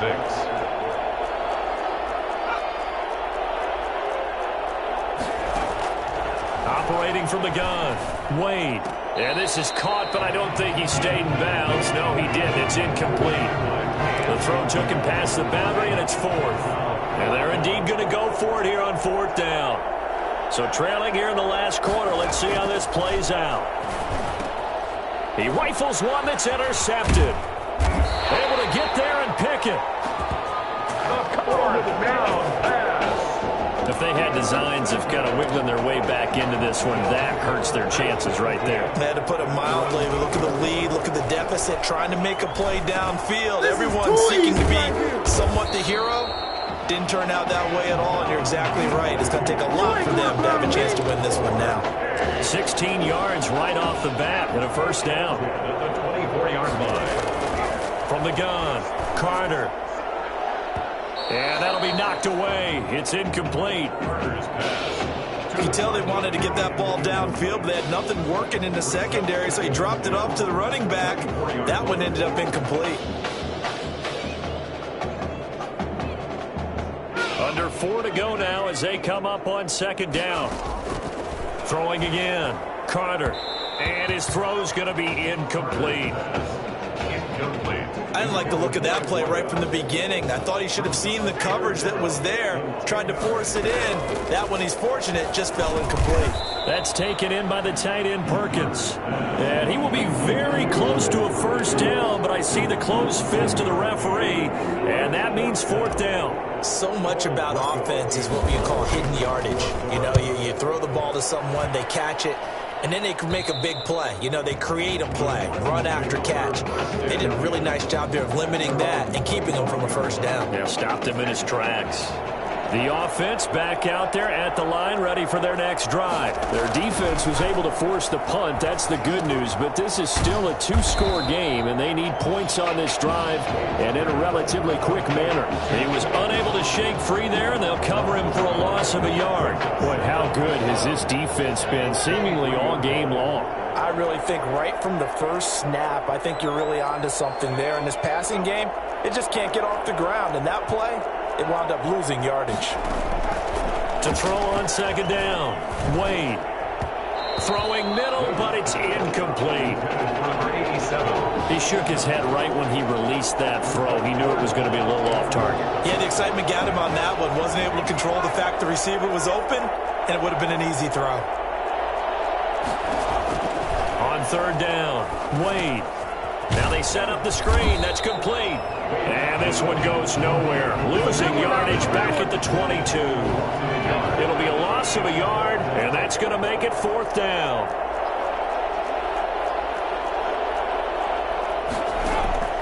On fourth down, Wade. And this is intercepted, and that should do it. Picked off at the 48. Don't be scared. How about one last great play defensively, and that should, for all intents and purposes, finish off this shutout. That's as good a defensive performance as we've seen in a long, long time. And I know as a team they will celebrate, but I will guarantee you the defensive guys, they'll get together somewhere and have their own private celebration. A shutout, that's something to be cherished.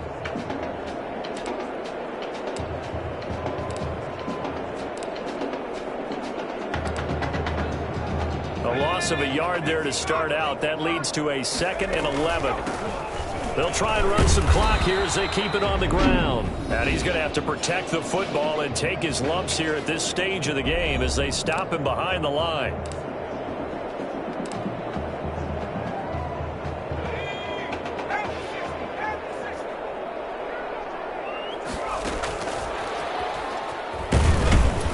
And he'll take this one up close to about the 45. Now the defense will burn their third and final timeout as they'll head to the sideline and talk over what to do next. Florida's punter is out there now as he's on for the 5th time here today. So this punt sails out of bounds across midfield. Now the question, they're going to spot it right at the 40, the 40-yard line. The offense now at the line, ready for their next drive. They're sort of seeing themselves spiral out of control. Let's see if they can get things back on track. And this is where the coach is walking that line of being calm and really being firm with his team. Ed one told me once, you know, when we were having a tough patch, this too shall pass, this too shall pass. And finally we kept having a rough patch.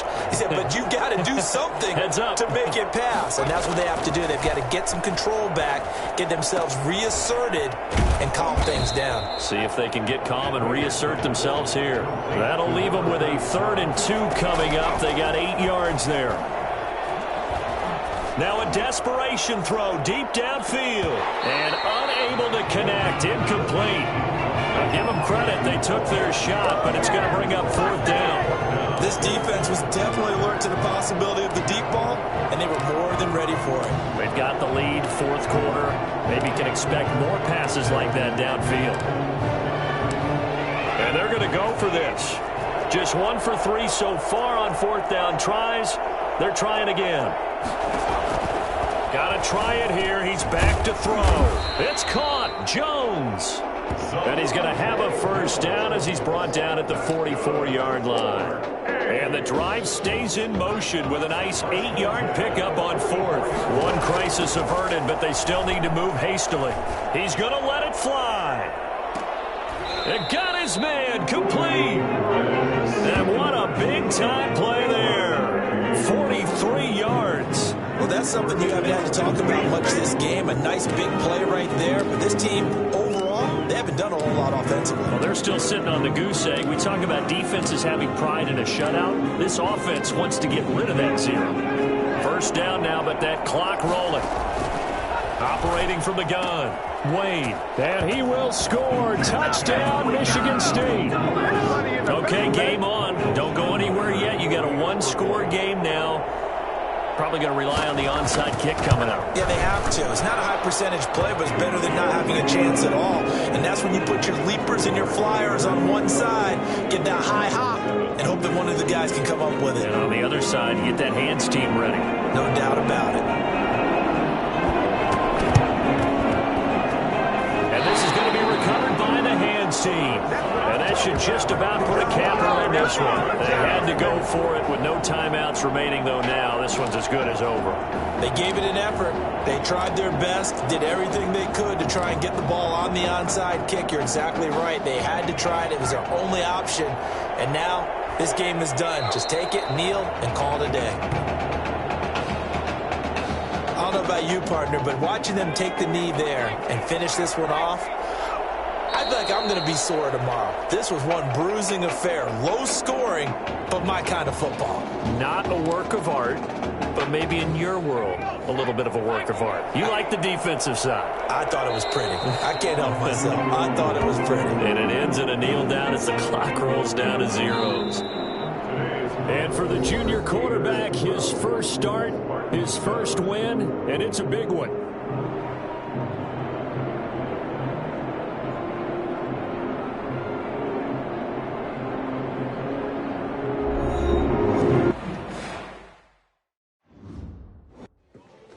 You all right? I'll be fine. I was you last week. I know exactly what you're going through. You didn't have to sit through this championship game, though. No, but I did sit out our first state title game. That wasn't easy to do. For all I know, this could be my only shot at it. Then I guess we'll just have to do this all over again next season, huh? Good luck out there tonight. Thanks.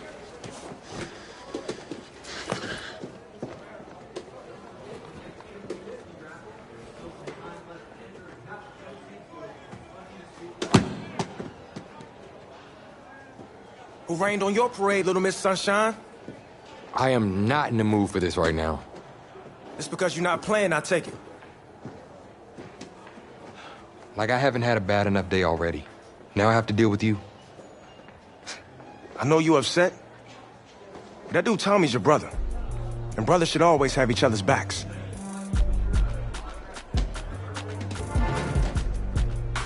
And wipe that sourpuss look off your face. It's game time.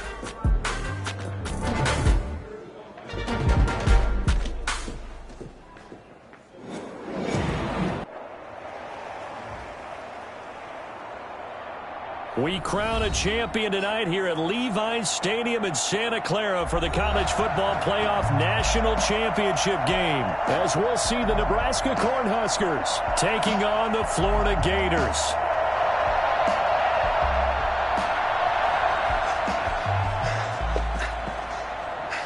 You okay, son? Yeah, Coach, I just... Tommy. You all right, Tommy? We need some help over here. Hurry. You got my back, right? Of course. Always. You go out there and finish this thing.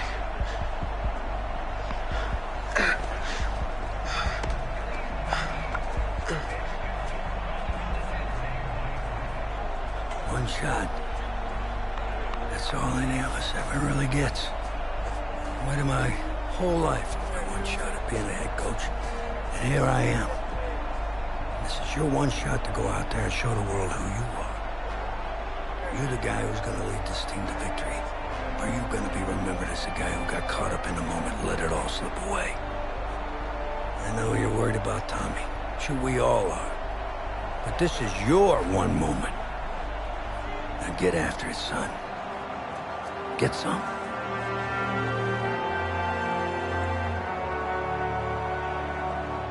You wonder if the pressure may be getting to this young Gator quarterback.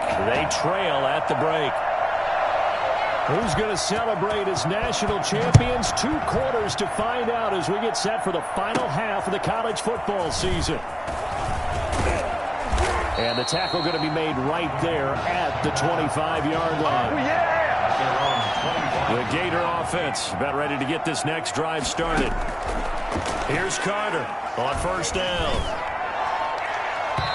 Looking left sideline, but it's incomplete. Boy, Charles, a pretty unique opportunity here for this young quarterback. We know that he's had plenty of opportunities under center, won every start, but this is different. You're coming in cold off the bench for the second half of a championship game. You're exactly right about that, because your mindset is a little bit different than when you know you're going to start at times during the season, or you know you're the backup, but you're going to play. He didn't play at all in the first half. Been a co-starter essentially all season long.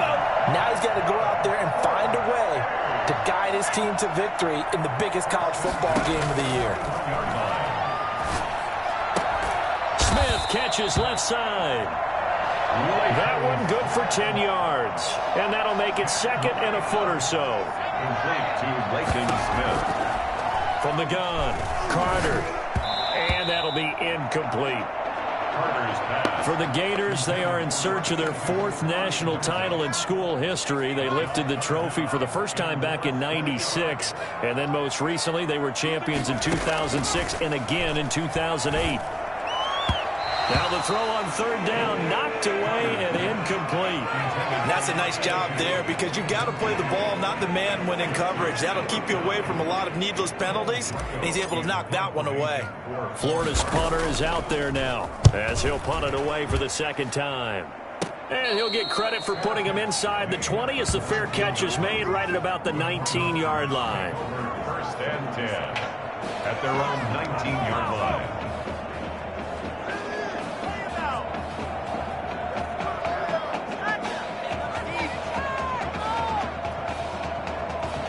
The offense back out there at the line, ready for their next drive. They were able to get the ball back here, didn't surrender any points, and they'll look to add to that lead. Now, how about the boost the defense gave them? Going right out on the field, shutting them down, not giving up any points, and turning the ball back over. They want to do their part now and show them a little respect and some gratitude by scoring some points. And to get a little more cushion.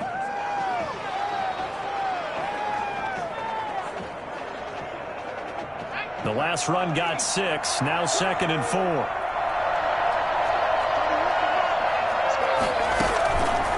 Here's the option. And up to the 35 before they're able to knock him down. It's a first down on a gain of 10. Well, you certainly have to give a little credit here, because they're playing this game now at their pace. This is ball control football, sustained runs, taking their time and making it work. Ball up to the 35 now as they come up on 1st and 10. On the counter, it's Foster. And hard running's going to get him over the 40 to the 42. It's a 7-yard carry to set them up with a 2nd and 3. Well, no matter how they phrase it, staying on schedule, staying ahead of the sticks, whatever you want to call it, 7 yards on first down, that fits the bill. A good run got 7 on first. Here's 2nd and 3. Now they'll look to throw it with Lynch. Throw left side complete. It's Grant. And he'll work it across midfield inside the 45. Give him 14 on that one and a first down. And now, folks, we are getting confirmation on what we heard earlier about quarterback Tommy Matthews. He will not be returning to this football game. And he started in this one after having not started in the semifinal, but They've gone back and forth all year long, and now with Tommy Matthews ruled out for the rest of the game, a national championship now rests on the shoulders of his high school teammate. Lynch fighting, and he lost the football. And does the defense have it? They do, says the referee. We're going the other way. He was under duress, surveying, trying to find somebody to get the ball out of his hands. In the meantime, the defense, they took it out of his hands. And when the ball snapped, I know exactly what the defense is thinking. Get a sack, put him on the ground. But when you can also knock the ball free while doing so, oh, there's the bonus for you as a defender. And he's corralled, but not before getting it inside the 35. That one good for 14 yards. At the 34-yard line.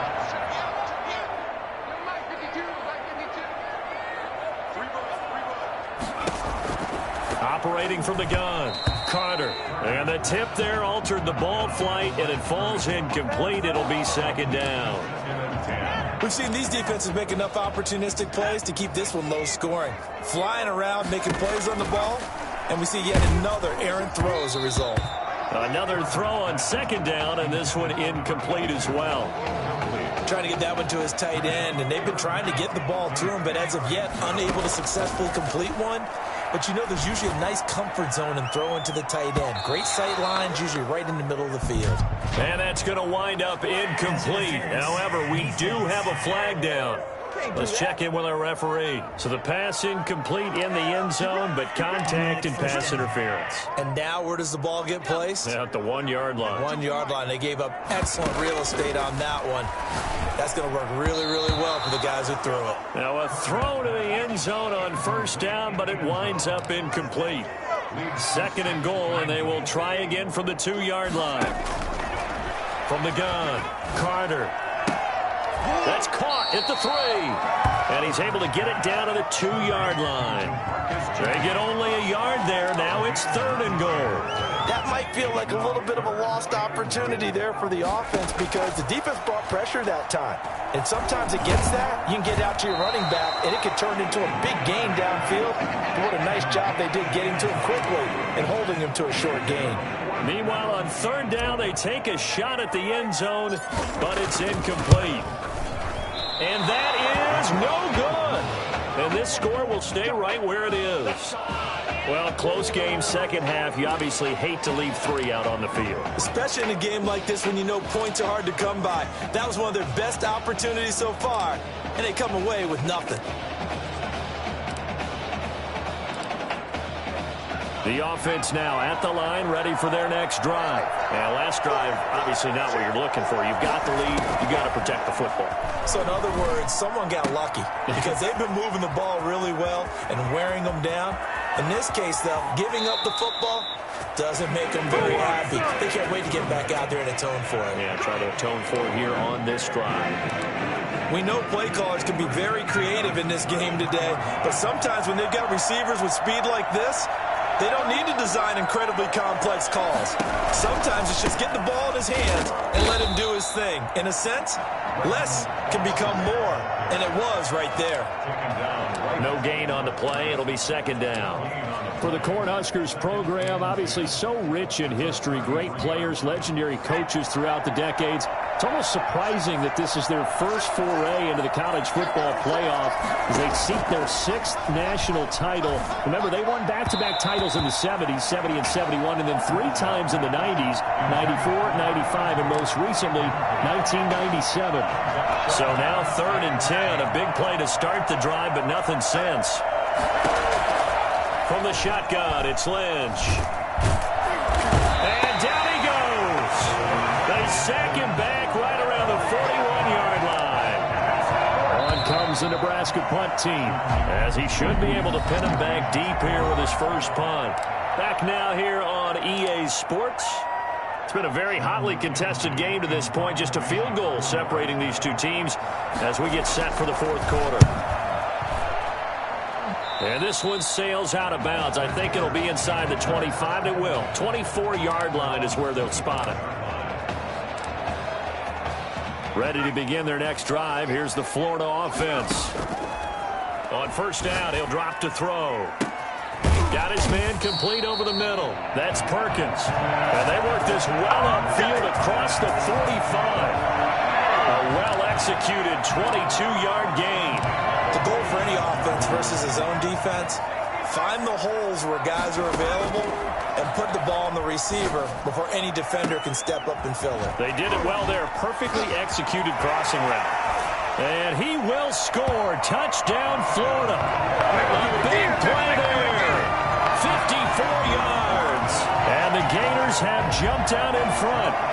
After the departure of Tommy Matthews at the half, the offense able to regroup and put the football in the end zone. Yeah, that's something they couldn't accomplish in the first 2 quarters of this game. So finally, finding their way downfield. I think Coach Red O'Brien, he hadn't shown a preference for either quarterback. But this kid who's out there right now, one thing we know about him, he's a fighter. Yeah, you're exactly right. I was just going to say that, Charles. He's a fighter, and he does have plenty of upside. We know that he can lead. You and I, sitting with him this week, didn't you just see a guy who could step into any locker room and control the presence of his teammates? Well, I just remember when we left that room, you said 2 things to me.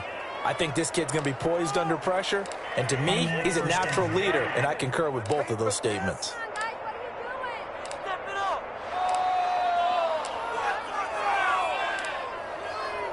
Good starting field position for them here as they come up 1st and 10 at the 41-yard line. Out of the gun, Lynch. It's a short one here, complete to his tight end. That catch good for only a couple. One thing I think that's safe to say defensively, the tackling's been really good. And because of that, it's been very, very hard for them to move the ball because you're not getting the benefits of run after catch. You're tackling them almost on the spot. That means you have to run extra plays, harder to move it. Now a throw here to his running back. Now he's going to get this all the way down inside the 35. Good work after the catch. Going to net him 23 and a first. And here we are in the 4th quarter, partner. We watched them drive for what would be a go-ahead touchdown. And you and I both know this is where you need a quarterback who can keep his cool back there. Not just... And down he goes. The pressure getting to Lynch.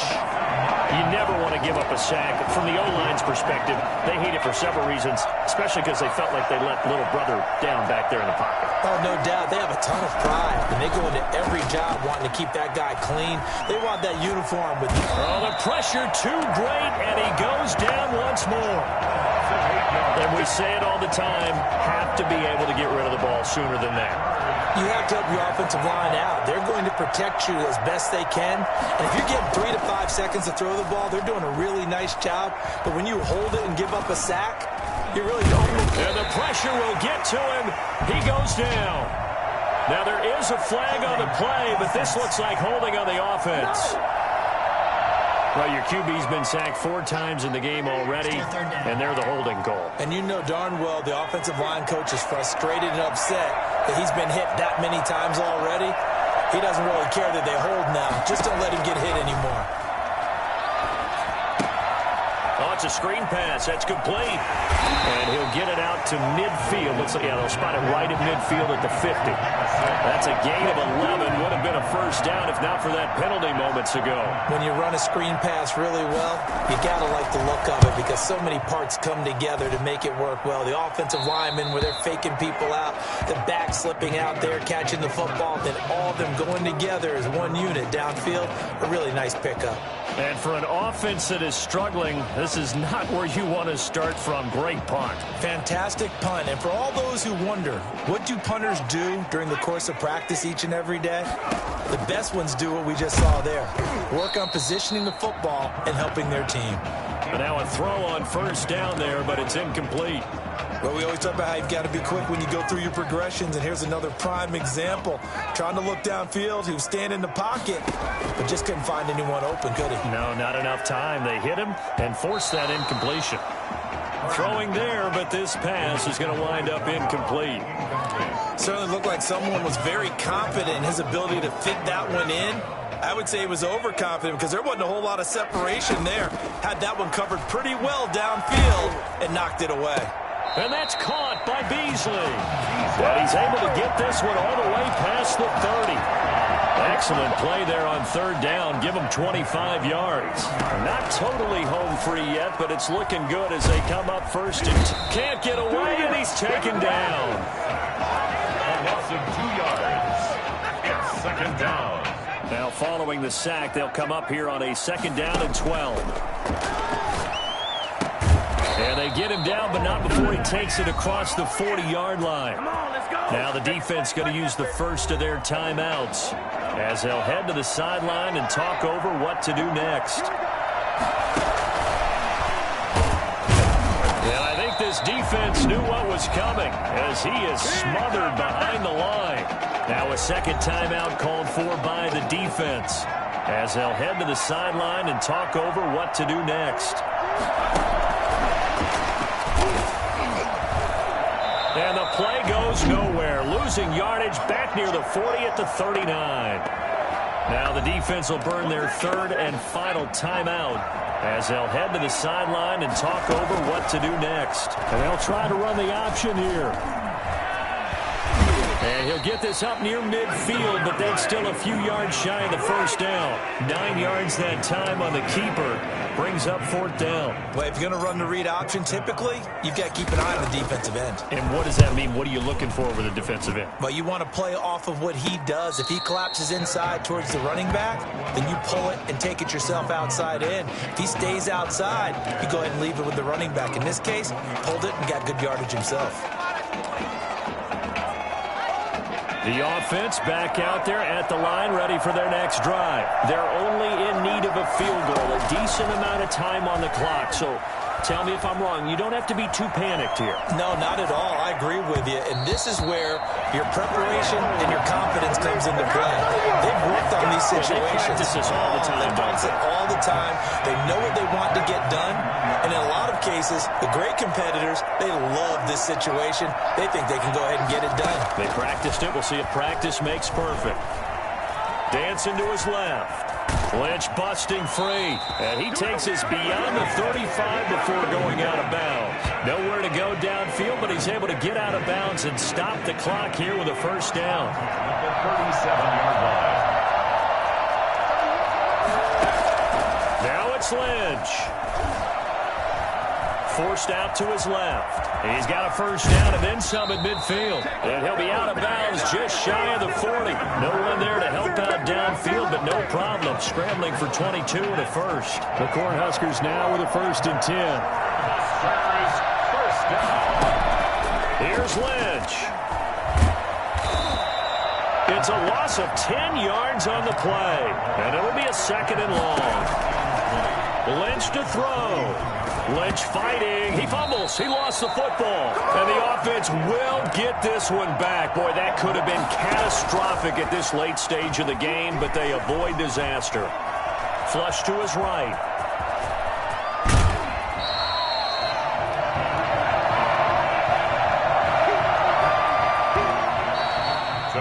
So start the celebration in Gainesville. For the first time since 2008, the Florida Gators are national champions.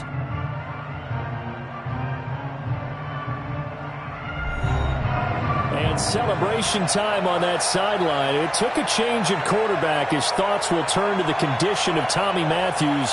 But for now, jubilation as they are the national champions.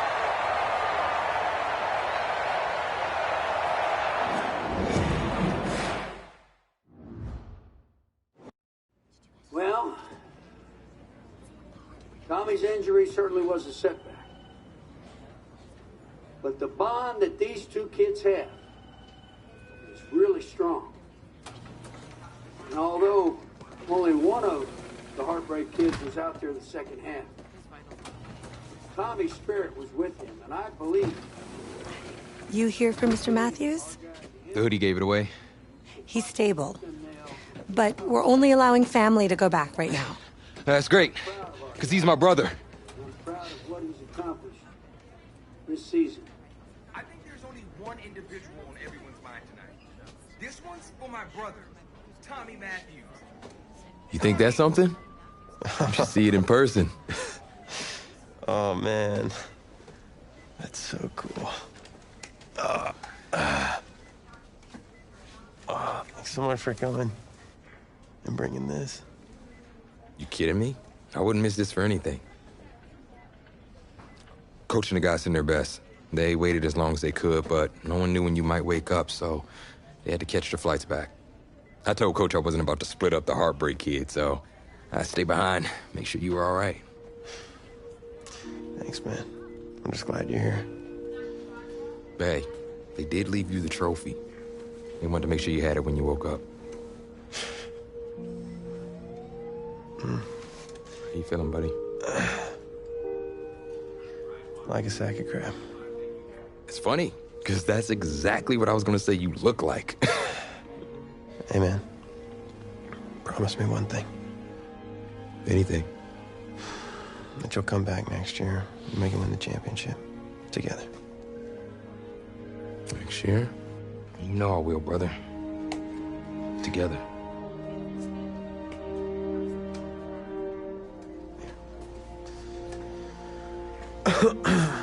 Doc said I shouldn't overdo it. Did she say what caused all this? Yeah. Something about the stress from my filthy roommate leaving his dishes lying around the apartment. She said if it weren't for that, I'd be the pinnacle of health. Please. Hey, seriously. You gotta start cleaning up after yourself. It's ridiculous. Really? Right now? Yeah.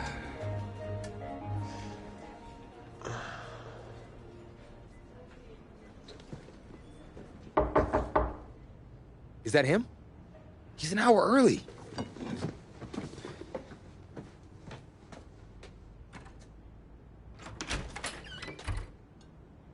Coach? Don't look too disappointed. No. I was just suspecting Tommy. Come in. Care for a cupcake? No, thanks. So, you here for the party? No. Give me a minute. Okay, Coach. Actually, I'm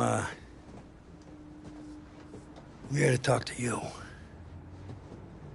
about next season. Yeah, sure. Talk away. It was something you said at the start of the season earlier. It really stuck with me. It's something good, I hope. Well, it was something you said about treat your men like your beloved sons, and they'll follow you into the deepest valley. And that really got me. It got me thinking about the way I treat you boys, and I wasn't being fair to you, and Tommy for that matter, or the team. Wow, Coach, I really appreciate that. All that being said, I wanted to go into the off-season with everyone on the same page. I figured the best way that we could do that would be to announce a starter.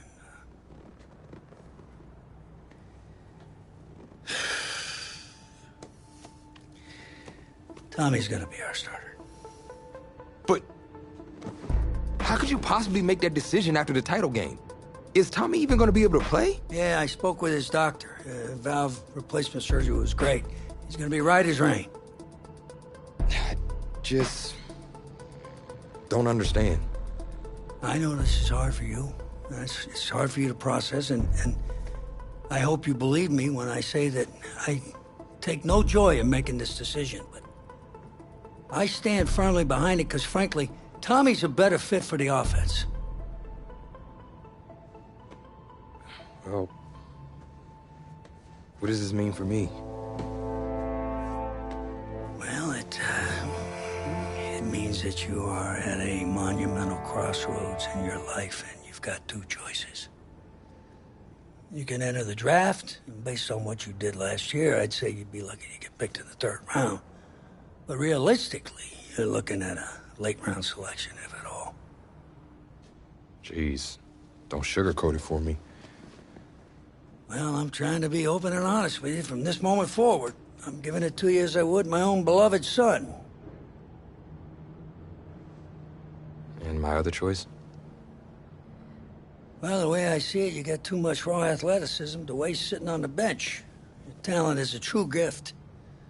And it's one that I'm going to give you the opportunity to show it to the world.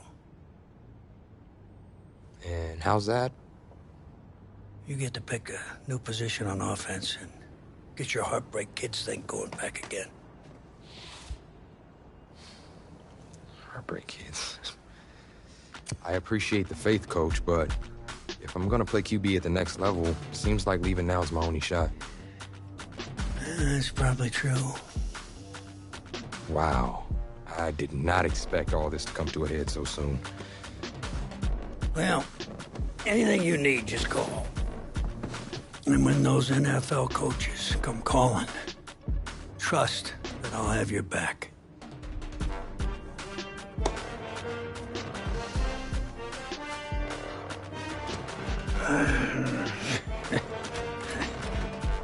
I'm not sure what's more strange, that interaction or the general cleanliness of this apartment.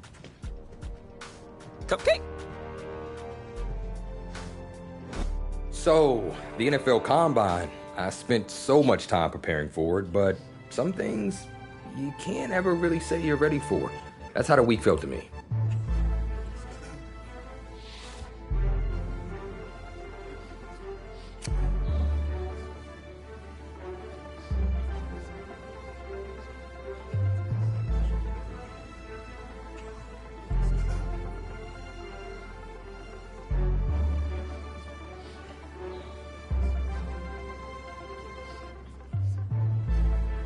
I walked away from the press conference feeling a buzz. I said a lot of things, but will my performance back it up?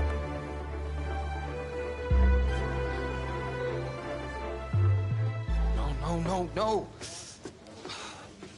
No, this cannot be happening. Okay. Oh, man, okay. Think. Where was the last place you looked at him? If you knew where you last saw them, they wouldn't be lost now, would they? Yeah, thanks. A lot of help you are. Oh, you're rich. Say it with me now. Eisen. Right, Eisen. You're Rich Eisen, big fan. I'm gonna be the laughingstock of your next broadcast, aren't I? Depends. You gonna run the 40 barefoot? I may have a little fun with you, but don't worry. I won't make you a running joke, huh? Come on. I thought it was pretty good. Maybe not your best, but I'll tell you what. You let me wear your cleats, I'll laugh at any joke you have. I mean, seriously, I'm desperate. Try 'em on. See if they fit.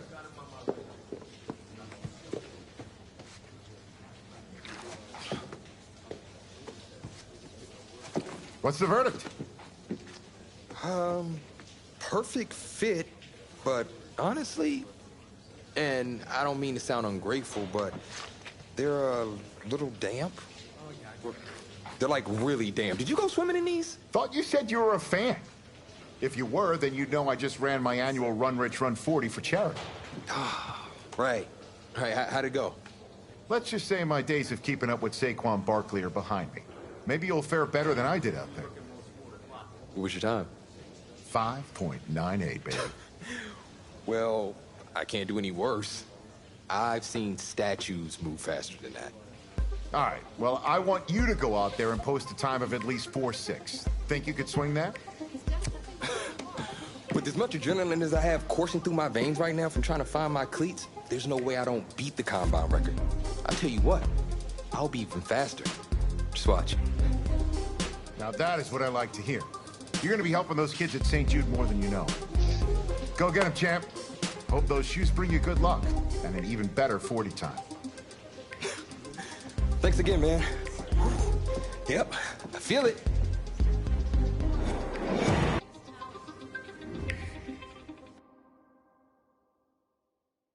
Welcome to another exciting edition of the NFL Scouting Combine. I'm Rich Eisen, and I'll be your tour guide as we meet the next crop of elite NFL talent. We're going to start things off with my personal favorite, the event that can break the spirit of any man, the 40-yard dash. First up, we've got one half of America's darlings, the Heartbreak Kids, an intriguing draft prospect to say the least.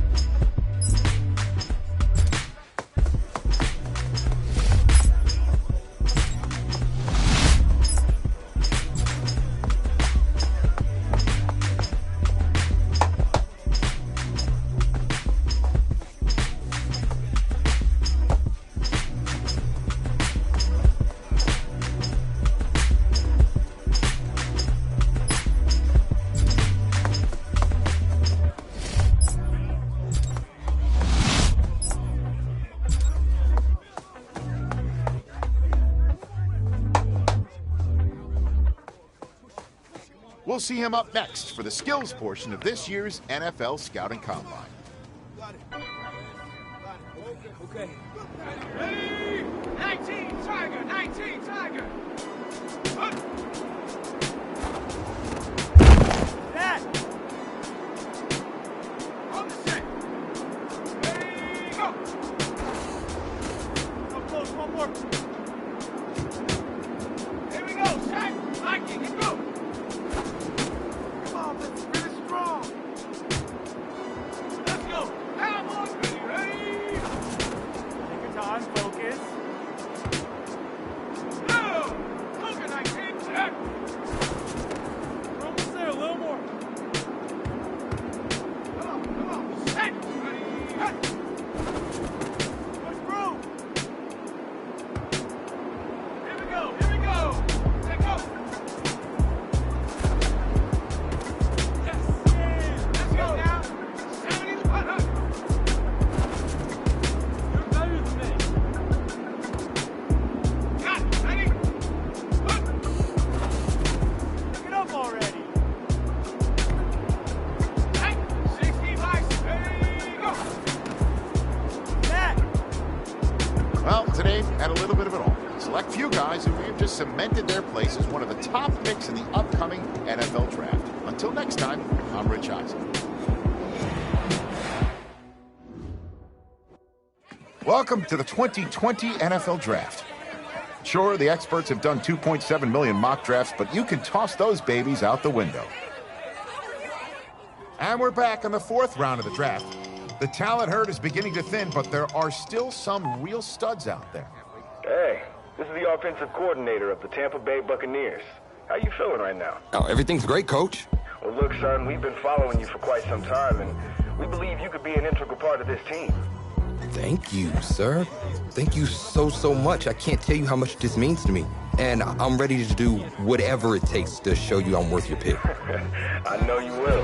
I'll expect you to show up ready, okay? I'll be the first one there. Can't wait. And I'm just getting confirmation that the pick is in. Let's take it to the podium to see who the next pick in the draft is going to be. What a phenomenal pick. This kid has shown some elite abilities on the field. He's a freak athlete, totally capable of taking over a game in the right system.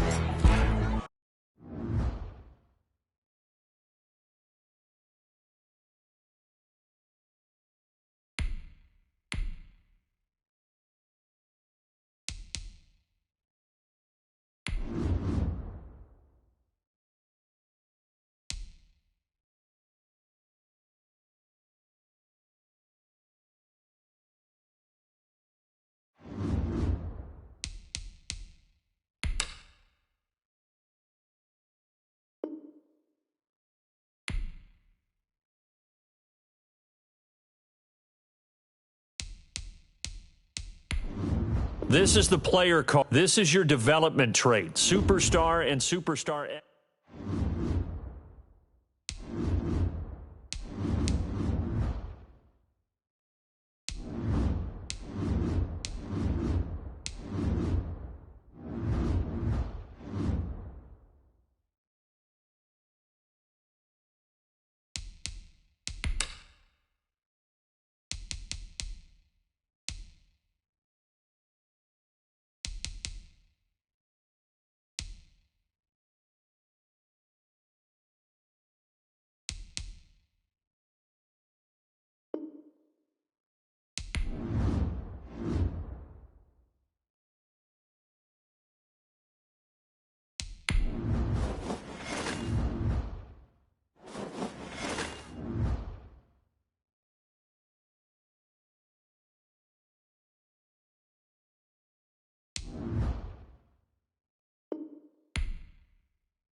You were a day 3 pick in the draft, so you had to wait your turn to make your mark in the NFL. I kept telling myself that things would work out if I worked hard and helped my team improve.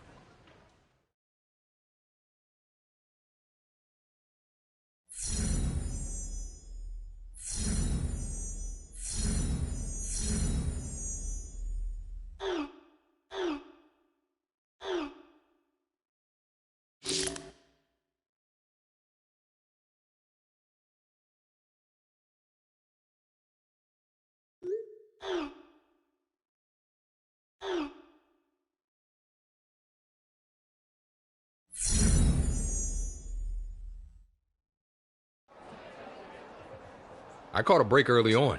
One of the starters took me under his wing during training camp, and I definitely needed someone looking out for me because the NFL is so much different than college.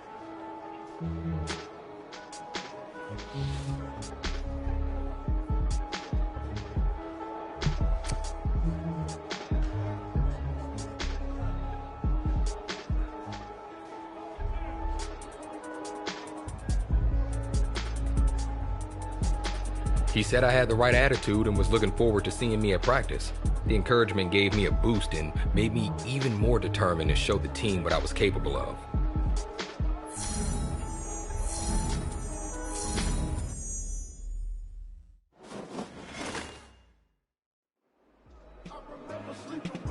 Gentlemen, you saw exactly what I saw, didn't you? Their offense has been talking smack about us all week. All week. Let's go out there and have a good day so we can prove them wrong. It ain't crazy how them tables turn. You can fall, you can I'm really built for this life. I think I earned all my stripes. I don't believe all the hype. Get back on my feet and get right. Watch the work, watch the hate, watch the work, can't relate, watch the dirt. Have the dirt, in the morning, at the gate, on site, red breed, red tight, set the ball, take flight. Yeah, I've been doing this since a young. Don't forget all the fingers, the money, I'm out of that late where it's sunny. I've been eating since we have food in our tummy. Put that on my mama, my son, my cousin, my brother, I shook. All ready. Check go.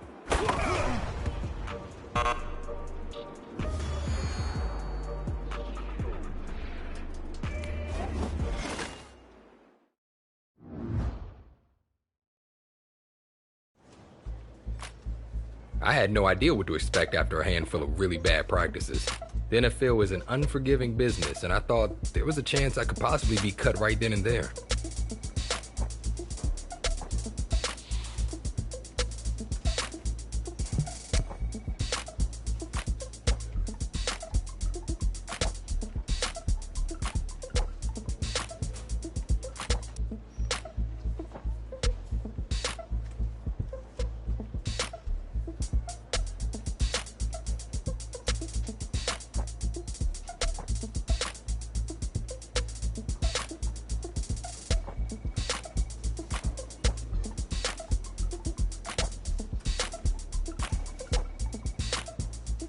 I knew he was right, but I was still eager to get some playing time and put the skills I already had to their first test. Thankfully, preseason was right around the corner.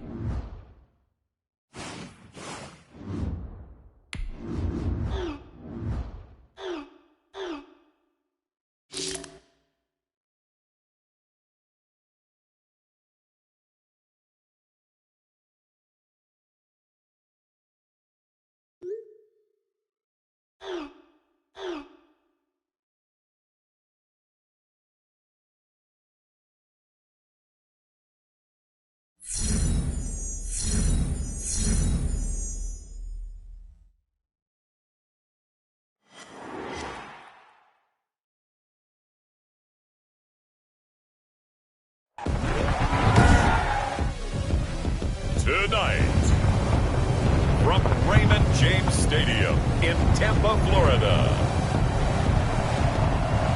it's a special Saturday night edition of the NFL on EA Sports.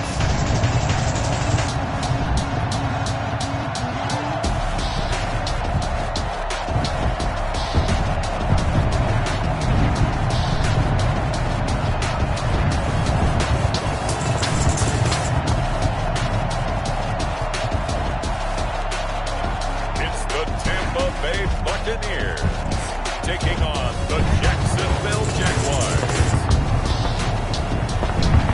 And we're about 5 miles northwest of downtown Tampa at beautiful Raymond James Stadium near Florida's Gulf Coast.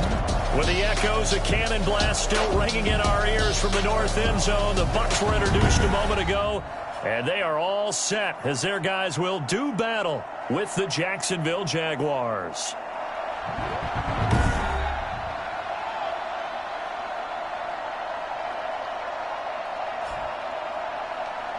Brandon Gaud and Charles Davis, happy to be back alongside you. And I'll tell you what, yes, it's just week 2 of the preseason, but now they've got 1 game under their belts. And a lot of guys trying to prove some stuff down on the field here today. Not only that, these coaches like to win. And I used to think it really didn't matter who won in the preseason.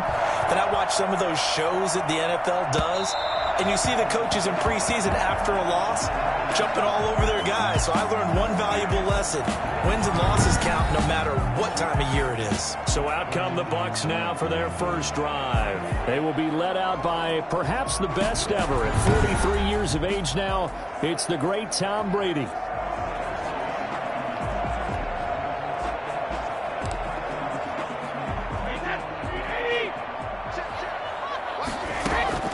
On first down, Brady.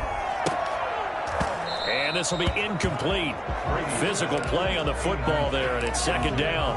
You know, during these preseason games, we're in week 2 right now. It's always funny looking at our spot charts up here in the booth because with all the guys that might play in this one, it seems to get bigger and bigger each year. Yeah, we pretty much supersize them, don't we? Because, you know, remember, you're carrying 90 now. And with the new rules, they'll carry 90 all the way through the preseason before they make the final cut. Oh, yeah, a lot of guys to learn for these games. Open man is Godwin. It's complete. And he'll be out of bounds right at the 40. Brady finding Godwin there for Buccaneer first. That certainly has to feel good. It's not all the time that the play caller should get all the credit. Sometimes I think in the huddle, the quarterback just says, hey, who's going to make a play for me? I just need something right here. And the end result there, nice first down. Drive keeps moving. So flag for the contact, pass interference. And I know that you're going to look at me and roll your eyes, and rightfully so, because you know what I'm going to say. Doesn't the defender have a right to the football as well? No, I don't like defenders. That's because you spent too much time with me. Okay, I'll side with you on this one. It's the correct call. The throw on second down by Brady is incomplete. The Pro Bowler Chris Godwin, the intended receiver, and it's third down. Third down and 10. Now Brady again. Oh, he almost picked it. Nearly a turnover there on their opening drive. And that's a throw he'd like to have back. Now fourth down. Has to be a little bit of frustration there. Back-to-back incompletions. Receivers blanketed on both attempts, this time on third down. And they won't get a chance to bring this one back. It goes out of bounds, back near their own 20. So here's the first drive now for the Jags. They'll be led out by their quarterback. Back in the NFL for the first time since 2016, it's Colin Kaepernick.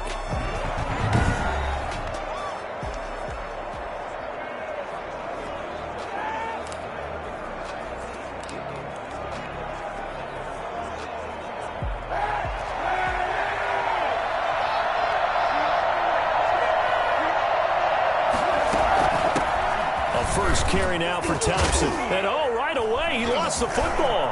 And it's picked up by the Buccaneers. And they're going to be set up in the red zone at the 15. No coach or team's ever happy when someone has a turnover. But if there's ever a good time to do it, preseason. Yeah, right now. You know that come regular season, he's going to be ready to go. And maybe he'll remember, yeah, I don't want to do this when it comes time for the game to count. He'll get just a yard on the scramble. It's second down. They brought the blitz that time, and I thought they were going to get to him, but instead, he flipped it on its ear and ended up picking up positive yardage. I thought he was dead to rights, but you are exactly correct, sir. Able to turn that into a positive gain. 4 yards on the completion, and it sets up a third down. Working from the gun, it's Brady. Jacksonville's pass defense holds serve. 4th down. So now here in the second week of the preseason, you'd expect the starters play a little bit more than they did in week 1, but not a whole lot. So if you're an offensive coordinator, what are you looking for? What you're looking for is things getting cleaned up as you go along, because most of your playbook's probably installed. How well are they handling it? Easy in and out of the huddle, no mental mistakes? Are they starting to look like a good offensive football team? And that one, my goodness, that was almost too easy. Yeah, you're not going to have too many attempts shorter than that one. And I don't think... Well, this is taken in. It's complete. And he'll be taken down, but not before they work it across midfield. 33 yards that time. Well, he's certainly trying to earn his way into some more looks in the offense once the regular season heats up. If he continues to make plays like that, I think QB1 will look his way a little more often once the regular season begins. Looking middle, and it's incomplete. Chris Conley, the intended receiver. And now it's 2nd down. That pass just a little bit off. It looked like maybe he tried to force it in there. Game speed, always different, no matter what you do in practice. Can't simulate it, right? So your decision-making, everything has to be a little bit quicker. Sometimes it can throw you off until you adjust. He'll get only 3 there, so it leaves him with a 3rd and 7 ahead. In need of a conversion on 3rd down. They had the big play to start the drive. Not much sense. Well, that call makes sense because they've been throwing it well on this drive, and once again, they show passing formation. And he's going to be sacked. They sack him back right at the midfield stripe. Shaquille Barrett put that sack by his name in the stat sheet. And they weren't in zone coverage. They were in man, and each man did his job. And that looked like vintage, old-school coverage, didn't it? Man coverage reminded me of an old Raiders team. They had a Hall of Famer at one corner and a Defensive Player of the Year at the other, and they just locked people down. And Tampa Bay trots out there now. And they've got to be a little bit frustrated about that last drive. Missed field goal. Always hurts a team because, you know, you've put something out there, you've given yourself a chance, you're in range, and the ball doesn't go through the post. But it's not something to panic about, I don't believe. Just keep playing and keep going. That last catch short of the marker by just a yard leaves him with a very manageable 2nd and 1. Here's Brady. He almost had it. The big D lineman nearly had an interception. Instead, it falls down incomplete. Even the greats in this game, and he certainly qualifies as one of them, they're going to have trouble if they continue to throw into double coverage. He better be careful. Throwing into too much double coverage might have a couple of them picked off. I know this offense was expecting to do big things, but it certainly hasn't turned out that way, at least not through the first 3 drives. They're definitely going to have to put their heads together and start concocting some offense that'll move the ball downfield. Jaguars take over 1st and 10 at the 46-yard. Jacksonville back on offense and ready to take over. We've seen both of these offenses still sort of in that figuring things out phase, but I suspect some action on the scoreboard soon as they start out here 1st and 10. Over the middle, and it's incomplete.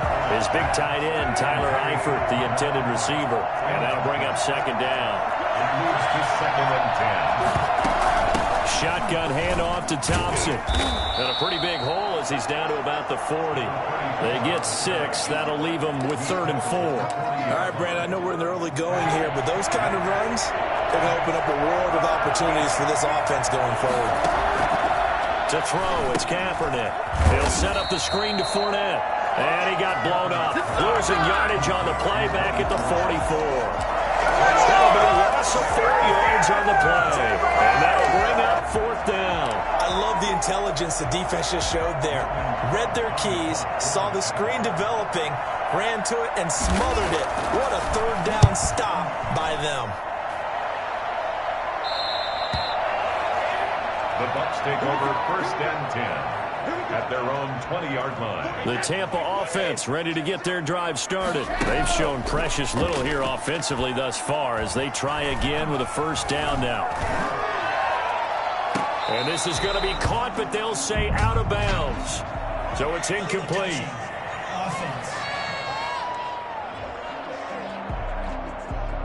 So this will be accepted as it moves the offense backwards.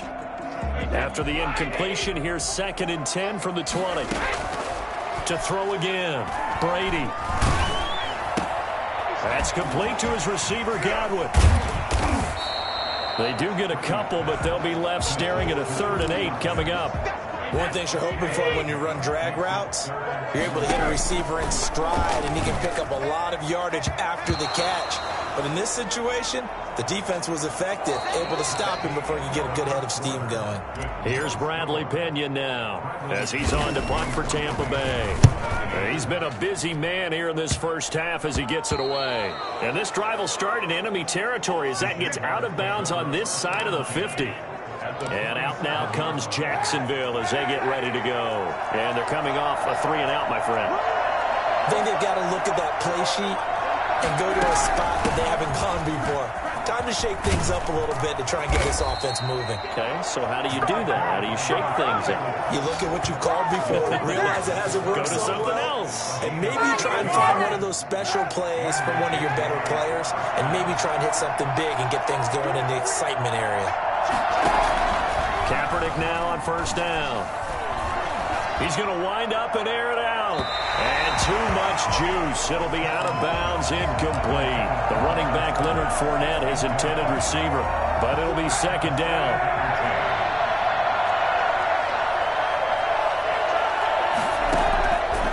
From the gun, it's Kaepernick.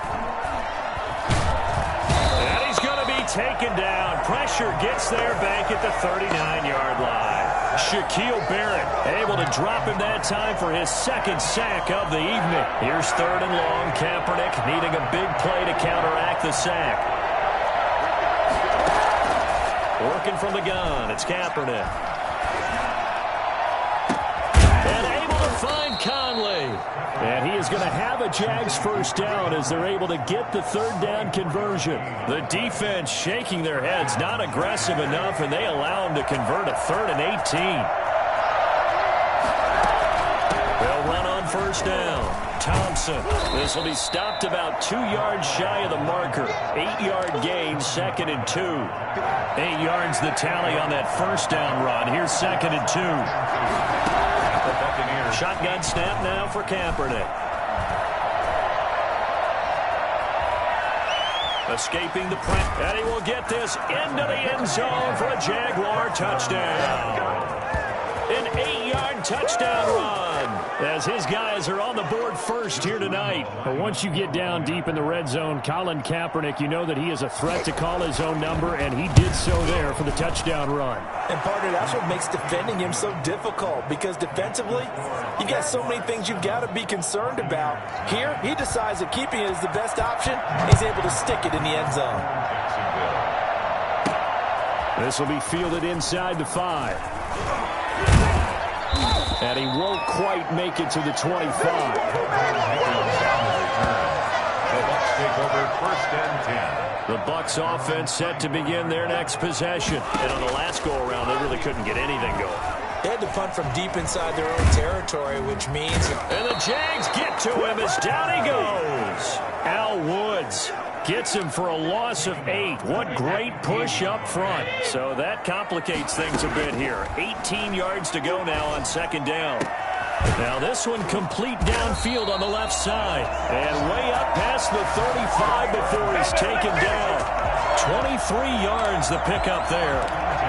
But one of the ways the quarterbacks keep all the receivers alive in a play, never lock in on any one guy. Make sure you keep your eyes moving, scan the field. And here he finds the open guy for a nice pickup. And he takes this one down almost all the way to the 30. Good yardage after the catch. Is that play good for 30 and a first? For an offense that has not found the end zone yet, that's a big play. There's the spark right there. The big play that they needed. Now they've got to go ahead and finish this drive and put this ball in the end zone. So the big play changes the complexion of things. Here's 1st and 10 just outside the 30. And nearly picked off there. Almost intercepted. Instead, 2nd down. Brings up 2nd and 10. Throwing again. Brady. Looking for Godwin, and he's got him complete. And he's going to have another first down as the tackle's made at the Jaguars' 21.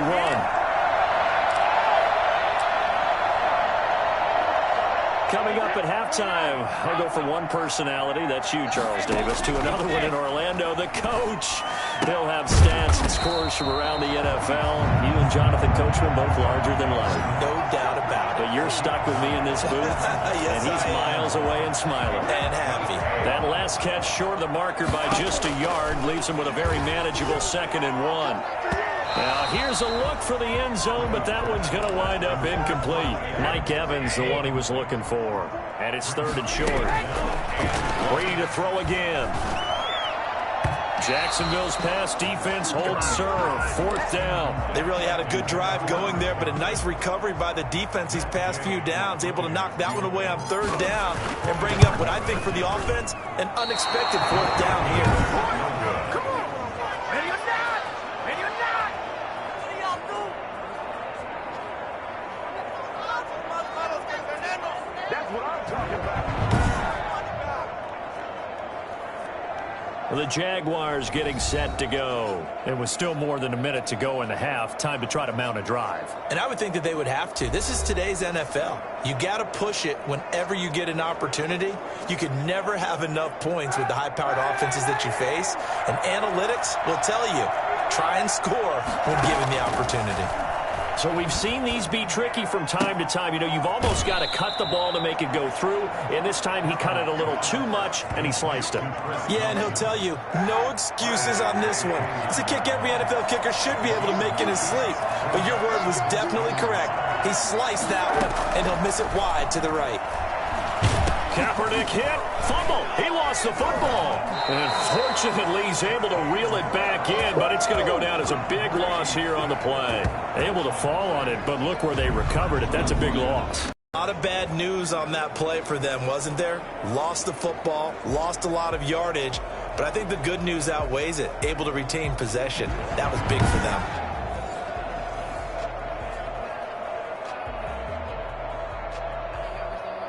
So danger averted for the moment, but now here's a 3rd and long.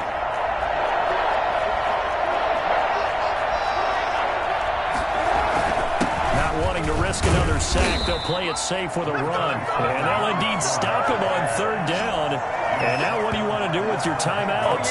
Just a 2-yard pickup, and that should necessitate a call for the punt team here on 4th down. We often talk of situational football. Let's just call it team football. The defense did their job, got off the field, brought the punting situation, so they're turning the ball back over to their offense. You think those guys will get along very well right now? Of course they will. Defense helped the offense. Now it's their turn to take it downfield. And they will get to this one and down it at the 13-yard line. So we've reached halftime with just the lone touchdown here. 7-0 is our score. As we send you a stone's throw away across I-4 to Orlando. There standing by is Jonathan Coachman, ready with our EA Sports Halftime Report. Coach? Okay, Brandon, thanks very much. We'll get back to you and Charles in just a minute. Week 2 of the preseason is upon us. We've got 2 more after this one, and then we get it all started, as we normally do, on the first Thursday after Labor Day. In our game, the defenses look to be ready for the regular season.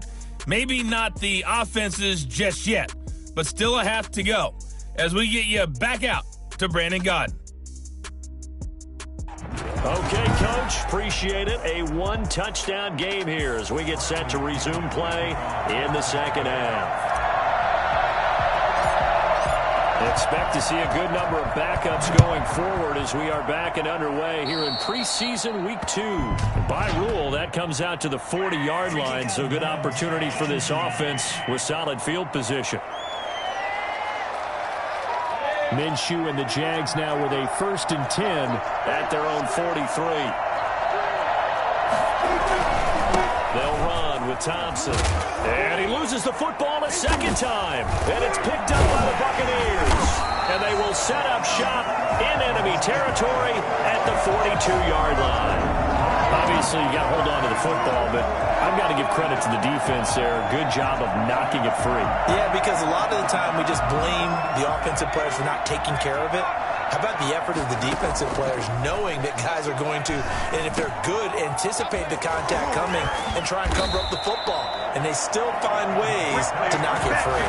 That one good for 20 on the catch and run. Right after the turnover, they come out throwing. And that means it's a sudden change situation. We used to practice it on defense. Sudden change, get out there, stop the offense. But you typically run out there a little bit unsettled. I think that's why he came right out throwing the football, hoping to catch him off balance. And he did. So after the incompletion, 2nd and 10 from the 22. Toward the right sideline, but it's incomplete. Tyler Johnson, the one he was looking for. And now it's 3rd down. 3rd down and 10 yards to go. Back to throw again. Jacksonville's pass defense holds serve. 4th down.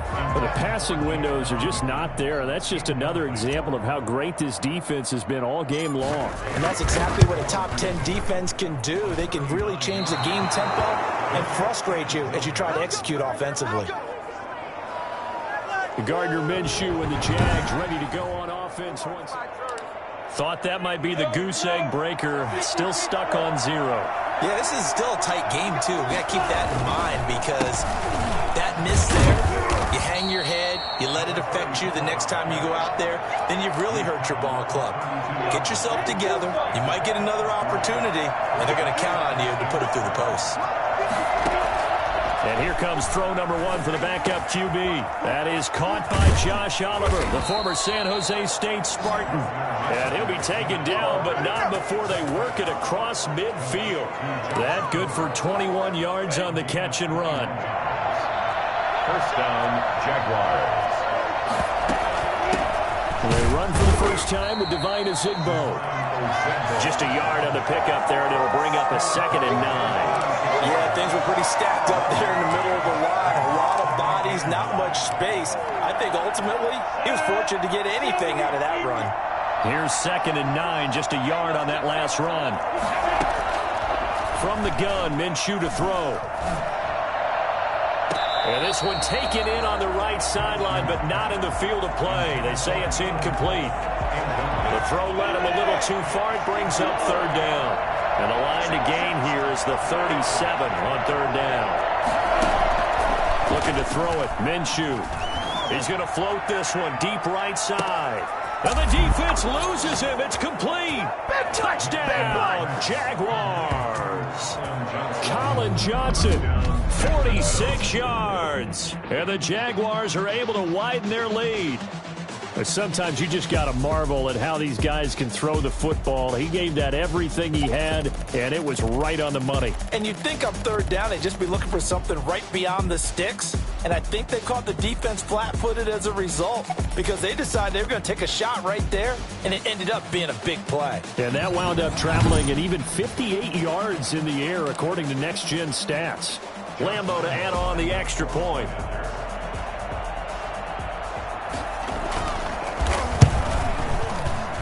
And it's good to make it 14-0. So that drive spanned 5 plays. And it results in a touchdown for Jacksonville.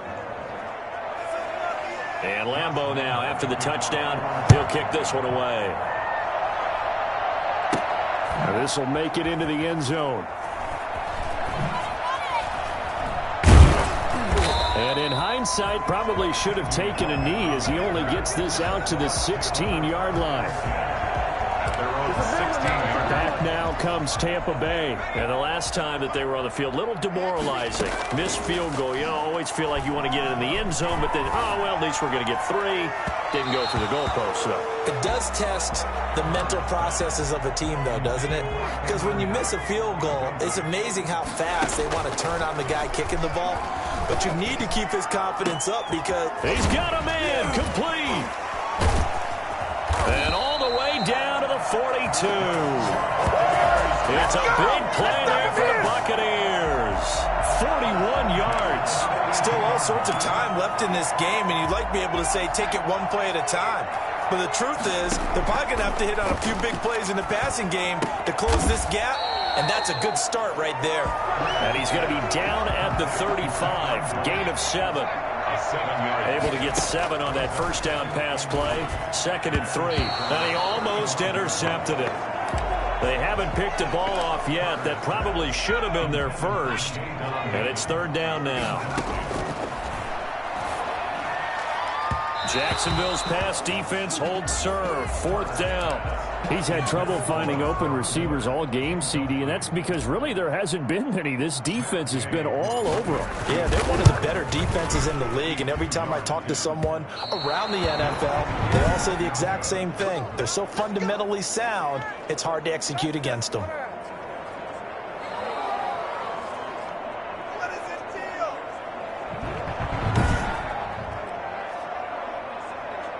Out comes the Jacksonville offense as they get set to take over here. And they're hoping to redo their efforts in the last drive when they got into the end zone. And just think of what it's like now on the sideline, because when you score a touchdown, you have to go over and look at the tablet and see what you did on the last drive. When you scored points, it's a whole lot better view than when you're trying to figure out how to fix things there. And he'll take this for about 4 up to the 46-yard line. Well, on every play call, you realize it's not going to go for a touchdown, so a lot of your calls are setting things up for maybe later in the game, trying to establish the inside run with toughness now, hopefully get to the perimeter later, and let's face it, you could do worse than a 4-yard run on 1st down. It's been a struggle for him accruing yards in this game passing the football, so there he said, hey, I'm going to try to chuck it deep, but another incompletion. Has to be a little bit frustrating because of what you just described. It's been a struggle for him here in the second half, hoping for one big shot to get him out of the doldrums. Now they go screen. It's complete. And they went the wrong way there. Losing yardage back at the 43-yard line. Well, you can see what they wanted to do. They wanted to set up the screen there, but it got blown up. It's hard to run that play if you're not getting a lot of pressure at the quarterback because the space doesn't open up. They were able to read that one and slow it down and stop it before they could get a 1st down. He steps into this one, and this is a rocket. And that is much too long. That's into the end zone for a touchback. 20-yard line. The Tampa offense ready to get their drive started. Last time out, they had that long 50-plus yard field goal that they missed. And I'm sure on their sideline, they're thinking to themselves, okay, do we still want to try one if we're in that position again? And I would dare say that the answer would be yes. They're going to have a lot of confidence in their kicker. But just to be on the safe side, I'm sure they told their offensive guys, can we get a little bit closer this time? Closer. Yeah, well, you know, I'd rather get in the end zone first and foremost. But if all else fails, less of a field goal attempt for him. Carter to throw on 3rd down. And that will be incomplete. The one with the dime look that time on defense just flooded the field with defensive backs, blanketed everyone, took away all the passing angles, thus the incompletion. Here's Bradley Pena now as he's on to punt for the 4th time tonight.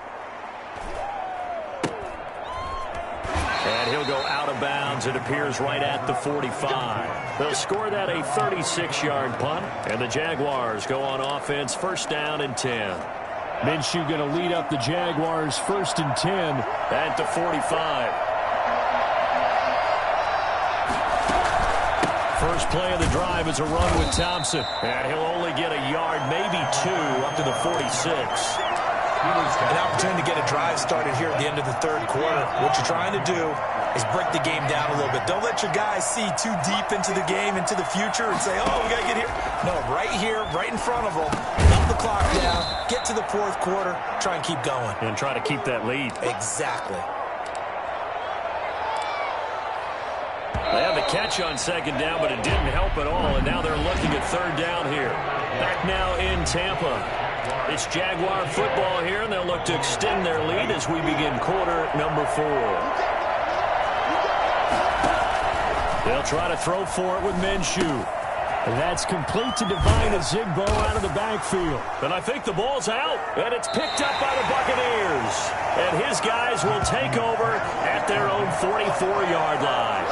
You know, if this is the regular season partner, we'd be talking about just how costly a mistake that was, but probably good for him to get it out of his system right now. Just hope for him and the team it's not a sign of things to come. Yeah, without a doubt. Plus, got to worry about making the team. Those types of errors don't help you.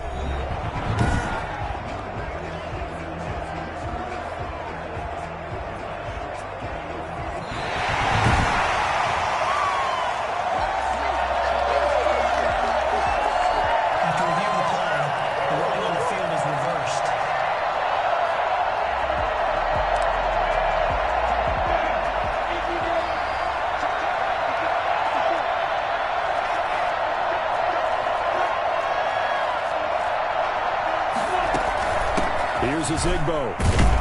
And he's dropped right at the 40. Gain of 3. Got to figure now, after getting that turnover, they're just going to be happy to keep the ball on the ground, right? This is where covering the football, taking care of the ball, all the ball security terms that have ever been used, they come into play for the guys on offense right now. Just take care of it, and they've got a good chance of ending up winning this game. The line to gain is the 33 on third down. Out of the gun is Minshew. He's going to float this one deep right side. And that will be incomplete. Well, they weren't scared to let it fly, but it falls to the ground and brings up fourth down. Tremendous field position there and a perfect time to do exactly what they did. Take a shot at the end zone. And they went for the big play, just unable to complete it. Their own 16. Here comes the Tampa Bay offense now heading back out onto the field. And you're still in this game. I mean, yeah, you haven't scored. Offense obviously has struggled, but you're only 2 scores down, so all hope not lost. Not at all, because we're talking about the NFL, and teams can score fast in this league. Quick strikes, you're right back in it. You're exactly right. Keeping hope alive. He's going to float this one deep right side. That's going to be knocked away and incomplete. The Bucs on third down. A pretty anemic, a very anemic 1 for 9 thus far. This is 3rd and 10. And now another one thrown incomplete. Coverage was awfully tight there on third down. They actually closed off all the passing lanes, forcing the incompletion and bringing up fourth down. Drops this one off to McCoy underneath. But they're going to wrap him up as he'll go down well short of a first. Bruce Arians takes a shot there, but his guys come up empty. And, boy, possession here turns over with the football already being in the red zone. They'll run. It's Ezigbo. And able to get him down, but he does reach the 5. A 14-yard gain there as they look to improve this 14-point lead. A good chance now to put this game on ice. This is 1st and goal. Minshew sets to throw. To the end zone, but it's incomplete. Colin Johnson there, the intended target. But it'll be 2nd and goal. Brings up 2nd and goal. They'll try and run some clock here as they keep it on the ground. And he's going to press this one forward as they stop him right around the 1. Give him right around 4 on the carry. We'll see if they want to keep pounding here on 3rd and goal. They'll turn to Thompson. And he'll take this one in for a Jags touchdown. Punching it in from a yard away. And the Jaguars add 6 to their lead. Able to punch it in on 3rd down makes it easier for those guys on the sideline. They didn't have a 4th down decision to make. Yeah, could you feel the exhale? Because they were already thinking ahead, as all the good coaching staffs do. Anticipating, will we have to make the call? They already had it lined up. Never even got to it. This is T.J. Logan to return it. All day, baby. Come on. And he brings us out past the 20 to the 24. The Bucs take over 1st and 10. At their own 20. And Tampa Bay trots out there now. And let's face it, this drive is not going to have any bearing on this game, but it's kind of important for one reason, isn't it? It certainly is. You got to get points. And, okay, all right, I'm being facetious here. But you get points, you feel a little bit better about yourself as you move on to the next one. And a scary incompletion, almost picked off. It would have been their first INT of the game. Instead, 2nd down. That's complete to Tyler Johnson. And they're able to get this one across the 35. 15 yards on the play, 1st down. Nice game there, partner, but you and I both know that won't do anything for the final score. They're not going to win this one. Right now they're playing for pride and fantasy points. And just to erase that goose egg, nobody wants to be shut out. They were looking for Johnson that time, and it's 2nd down. 2nd and 10. To throw again. Carter looking deep downfield. And that's caught inside the 30. And he'll go down, but not before getting this inside the 30. It's a gain of 35. These preseason games are big in the development of rookie receivers, and now their teams want to see if they're going to be truly NFL caliber. So oftentimes, offensive coordinators will call certain plays to see how they react. Give them a big check mark for that one.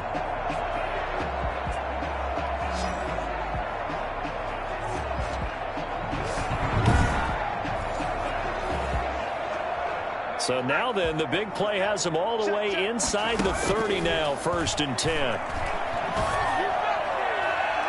And a scary incompletion, almost picked off. It would have been their first INT of the game. Instead, 2nd down. It's now 2nd and 10. Operating from the gun, Carter firing quickly here, and that's complete. And we are inside of 2 minutes left in this lopsided affair. So it's Buccaneer football as we welcome you back. Back to throw is Carter on 3rd down. He's got the hook up here on the comebacker, complete. Back-to-back receptions for him, and it's another 1st down. Offense for them has been at a premium. You wonder where plays like that have been all game long. They're thinking the exact same thing themselves, but they're also looking forward now, because now these plays are really for next week, trying to get some momentum going. Another shot from the 1 on 2nd and goal. Looking end zone, but it's incomplete. Well, it just seems like all game long there hasn't been a lot of sync quarterback to wide receiver on this side of the football. They haven't been on the same page, quarterback and receivers. Heck, they haven't been on the same grease board when you draw plays up. They haven't been on the same surface tablet that you look at on the sidelines. Nothing's worked for them. They've got to find a way to start matching each other's movements. Yeah, that is incomplete, but there is a flag. And on 4th down, this is a big call. Well, you won't hear any boos from this home crowd on that call. No, not at all. And it's been a long day for this crowd waiting for this game. It's been a long evening as well. Finally, they feel they got a call. Now a throw to the end zone on 1st down, but it winds up incomplete. So an incomplete pass a moment ago, and that leads to 2nd and goal. Toward the end zone, but that's going to wind up incomplete. Well, Brandon, we see why it's a team game there, because there's a sigh of relief that they just released defensively. If he's able to get that one away, that's likely a touchdown. But instead, that pressure from the front got to him and forced the incompletion. You're right. He had him open, just a split second too late on the release. Carter now throwing on 4th down. And it is incomplete. They're turned away on 4th and goal. And this shutout is going to continue as the defense holds again. And coming out with a jumbo package to start the drive. On the ground, it's Thompson. And he'll get him a little bit of breathing room across the 5 to the 6-yard line. 5 yards on the carry. Good pickup on 1st down. Good gain there on 1st down. It keeps him in a running situation probably. They did everything right on that play, didn't they? They got the leverage up front. Good blocking. Nice hole for him. Ends up picking up nice yardage. Stays in bounds and keeps the clock rolling. They are in charge of this scenario right now. They want to stay that way. And not in any rush offensively. 7 yards there and a 1st down. And the Jaguars 1st down. So this will be a win for Jacksonville. And this was truly a total team effort, Charles, on both sides of the ball. No, they absolutely pitched a shutout, so it can't get much better than that, right? The defense led the way, but the offense did their part as well. They moved the ball up and down the field. So you've got to like what you saw. What do they call that? A total team effort? I think when it's time to hand out game balls, guys from both sides will end up getting one. So that'll do it for us. For Charles Davis and all our crew, I'm Brandon Gaudin. You've been watching the NFL on EA Sports. With that, we bid you good night from Tampa.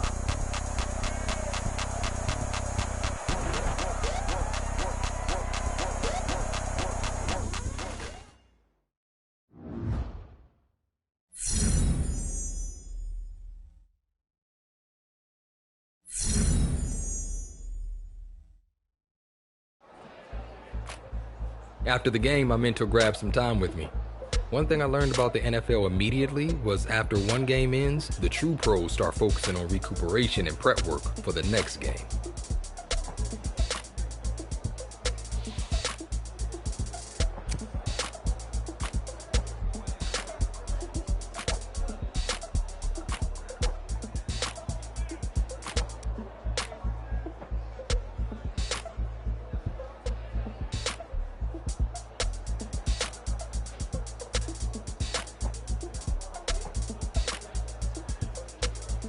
So that's what I did.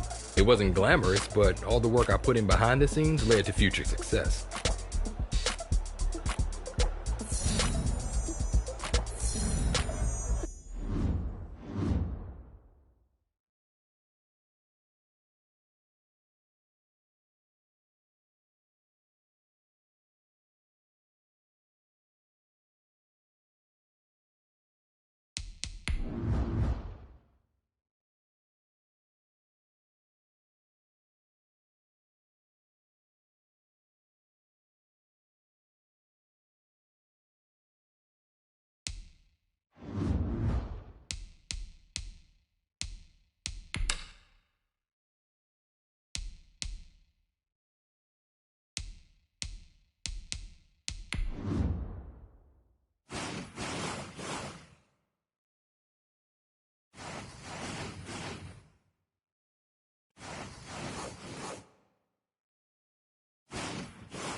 All right, fellas, listen up. We talked about this all week. Every team is going for the same thing, winning that Lombardi.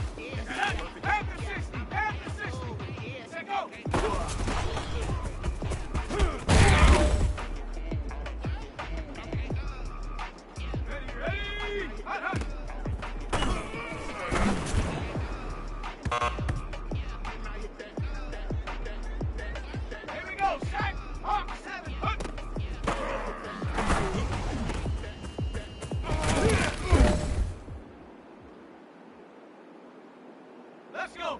6, ready, go.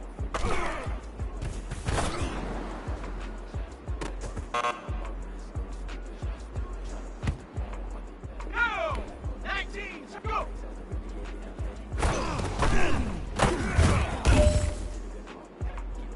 Hey, man, that was great. I mean, you had a great day today. You've taken the first steps towards success in this league.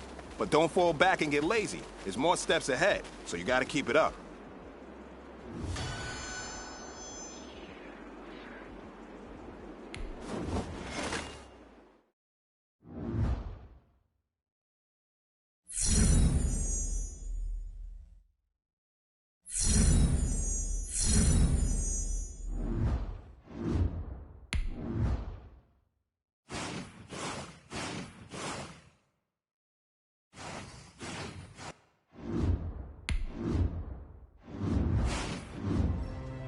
At the end of the year, I met with Coach to talk about how my season on the practice squad had gone.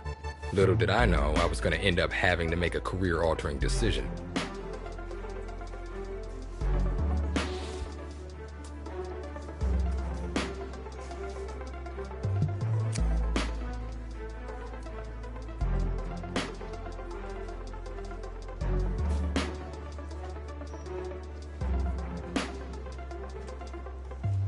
It was discouraging to hear that Coach didn't know when my time would come, and I knew I had a lot to offer the right team. But it was becoming clear that team might not be the one that drafted me in the first place.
Next up, we've got a guy who's finally getting his chance to step back into the spotlight, really for the first time since his illustrious college days, as one half of everyone's favorite dynamic duo, the Heartbreak Kids.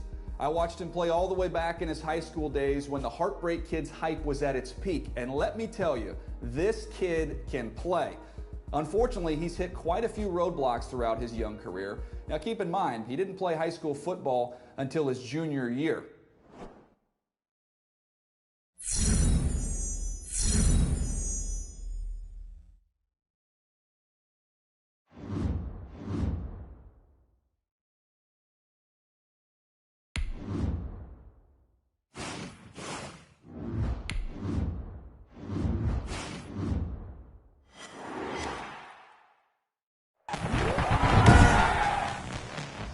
Tonight, from Empower Field at Mile High in Denver,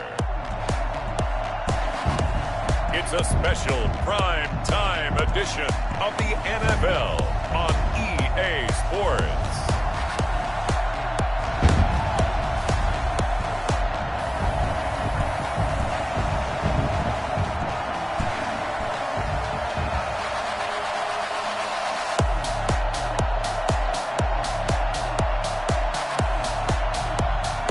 The Denver Broncos taking on the Jacksonville Jaguars. Thank you. On a cold night at the foot of the Rockies, EA Sports coverage of the NFL takes us to Empower Field at Mile High in Denver, Colorado. Nothing like the fanfare of introductions to an NFL game, and that was in evidence a moment ago.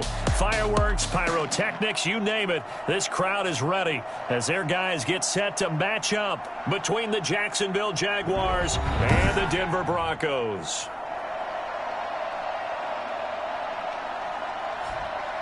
And hello again, everyone. Brandon Gaudin alongside Charles Davis. And, Charles, we look at this Bronco team. They were winners last time out, so they'll be looking, Charles, to make it 2 in a row. And what I enjoyed when I watched their game tape and their victory last week is they put it together in every phase. Good offense, good defense, and some key plays on special teams. Let's see if they can get that second win in a row. Meanwhile, for the visiting Jaguars, things haven't gone exactly according to plan to this point. But, boy, you and I down there with them before the game, they were fired up. And they understand how important this game is. Win this one, they can start to think about a turnaround. So here's the first drive now for the Jags. And a look here at their go-to guy under center.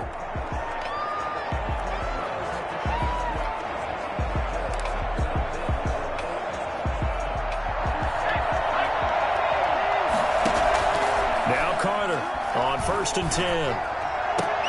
That one complete to D.D. Westbrook. And he's taken down but able to slip across the 35. The drive starting with a first down, 11 yards on that pickup. From the gun, Carter, and his throw is incomplete. DJ Chark, the intended target, but it's going to be second down. He's a little trigger happy right there, and it turned into an ill-advised throw into their zone. Well, we know he has confidence. He'll throw it any place, anytime, anywhere. That time it fell incomplete. And nearly an interception here on their opening drive. But instead, third down. Operating from the gun, Carter. And that will be incomplete as well. Certainly appeared to take away his first read, and by the time he tried to look elsewhere and find an open target, the coverage was too good. That one falls incomplete. He punted 4 times in the loss last week as he gets this one away here. A special teams mistake there, no doubt. Just 26 yards officially on the punt. And the Broncos take over, first down and 10. So here are the Broncos now for their opening drive. They will be led out by a second-round pick in 2019. Out of Missouri, it's Drew Lock. Lock and the Broncos going to come up 1st and 10 at the 33-yard line. They'll run it for the first time with Alvin Kamara. And he'll get this only up to about the 35. In a word, I would say productive, finding the end zone 3 different times. Is it possible that you're really underselling it? 3 touchdowns, just going to call him productive? What do you want? This guy had a nose for the end zone. He was good. Had a snoot full, didn't he? How about that? Big-time game. Jaguar pressure and a Jaguar sack. You know darn well both of these teams reviewed the film and saw that this defense had 5 sacks last week. They got to keep their QB upright. And they're going to try their best to do exactly that. But they're facing a team where getting to the quarterback is a mindset. It's a mantra for them. And they play a game within the game. And you know what it is? Let's race to the quarterback and see who gets there first. So 3rd and long now for Locke and the Broncos following the sack. From the gun, it's Locke. And this is going to be incomplete. It certainly didn't appear that that's where he wanted to go with the ball initially, so he tried to get something out of it by dumping it off to his running back unsuccessfully. And he gets this away, and look at this. This is a good one. And that hits at the 6 and carries into the end zone for a touchback. Jaguars come to the line to start their next drive and hoping to do better than they did their last possession when they punted the football. Appeal to the vanity of your offensive line. Tell them that they control your fate. Leverage guys. Win the line of scrimmage. If you do that, you start to win first down. You win second down. And guess what? You start accumulating first downs. And that's what they need in order to not punt the ball again. Well, this crowd does not like that call. Understandable reaction from them. That's their team that the penalty is going against. But you and I both know they're going to take care of the quarterback. The numbers for Eifert in that game last week: 6 catches, 66 yards. And I get the feeling that he loves this matchup. I mean, the unit he's going against is in the bottom half of the league against the pass. He had to have circled this one on the schedule and said to himself, this should be a big game. Trying to get it there to D.D. Westbrook, and it's 3rd down. And he's only hit on 2 of his first 6 passes. Time for a quick quarterback regroup here with a big 3rd down coming up. And almost picked off. I guess the good news for them now, it's 4th down. I think the punter might start to get into a pretty good rhythm here if he keeps getting opportunities. But that's the last thing his team wants to have happen, right? The last thing you want to see is your punter feeling pretty good because he's out there all the time. Yeah, first quarter only, but they're 0 for 2 on 3rd down conversions to start this thing. So now the second drive offensively coming up for the Denver Broncos. And the first drive, 3 and out. Second possession, see if they can get a little momentum. And oftentimes that first drive is just a feeling out process. You have some plays that you've got called and you want to see how defense reacts. It may not go terrific on the first one. Now they're ready to go. They've kind of got to look at them, got a sense. Let's see if they open things up a little bit. They open things up. Let's see what the defense does here, too, after a good stop. On any explosive run, you can almost feel the ground shaking, and that's from the offensive linemen creating space for their runners. I had an old coach tell me before, he always told his runners, run around the offensive line in pregame. Get used to the ground shaking so you don't trip and fall when it happens in a game. No gain on the play. It's now 3rd and less than a yard. Here's Kamara trying to run for it. And he's got a first down as he's up to the 48. A strong 8 yards will keep this drive rolling. Well, one unit I know you want to watch is that offensive line. If they keep clearing holes like that, it could be a long night defensively. No doubt about it, because when they are in sync, as we're seeing so far, where that continuity is there, and you can see that they're playing off of each other while controlling the defensive front linebackers, you're exactly right. It could be a very long night for the defense because someone's going to run for some big yardage. Brings up 2nd and 4. On 2nd down, Kamara. And he is close to a first down as he's tackled at the Jaguars' 39. 8 yards on the pickup there, and it moves the sticks. Well, they're making an effort to get the ground game going tonight. So far, it's working. I like what we're seeing from the offensive line. They seem to have the leverage going, and they're controlling things and reestablishing the line of scrimmage, moving that defensive front backwards, but also like what the runner's giving us, too. It appears that he's been waiting all day long to get out here and take off. At the 31-yard line. It's a gain of 7. Brings up 2nd and running with Kamara. And he'll go down at the 28. They'll get 3 as the drive continues. It's a first down. 1st and 10 at the 28-yard line. No score after 1 on EA Sports. No score.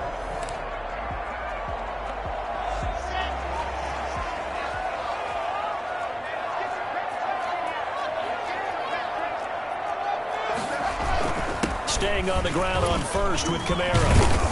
And inside the 20 before he's brought down. That one going for a gain of 11 and a Bronco first down. I think they like this drive a little bit better there, partner. Running game helping out, picking up some of the slack. Because remember the last drive, they went 3 and out. Now a first down carry. It's Kamara.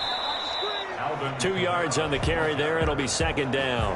Now that's a mountain of a man that just made that stop, isn't it? But he's more than that. This guy's nimble and quick. More than a space eater. He just made a great play there. A 10th carry for Kamara. And they get to him quickly here as he stopped right around the 13. Give him 3 on the run there. Now they're looking at a 3rd and about 5. Now 3rd and 5. Shotgun snap to Locke. And he's not able to get away. Sacked back at the 22. Sacked by Yannick Ngakoue, the former Maryland Terp. He was trying to keep his eyes downfield. Nobody came open. He was trying to do everything that he'd been taught, right? Every bit of the technique. But if no one's open, there is no technique except make sure you hold on to the ball as you go to the ground when you're getting sacked.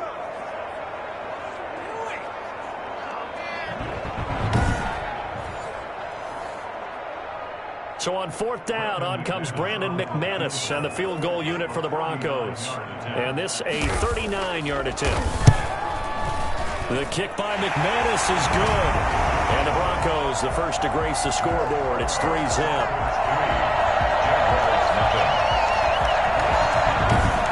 So a dozen plays on that drive, CD, but in the end, it yields just the 3 points. Well, they were able to keep the defense on the field for a long time, but let's be honest about it. That was about as unsatisfying a drive as you're going to get. 12 plays and you only get 3 points out of it. Not quite the ending they were looking for. And he'll go down as this drive will start at the 25-yard line. Out comes the Jaguar offense now as they get set to take over. This one a little slow to get cooking. Just a 3-0 scoreline as they begin with a 1st and 10. 7 yards, the pickup on the pitch and catch. So, Charles, a change at quarterback here as we move into the second half of the year. And look, let's face it, this is a franchise right now in transition. Everybody admits that. Maybe downright turmoil, to be honest.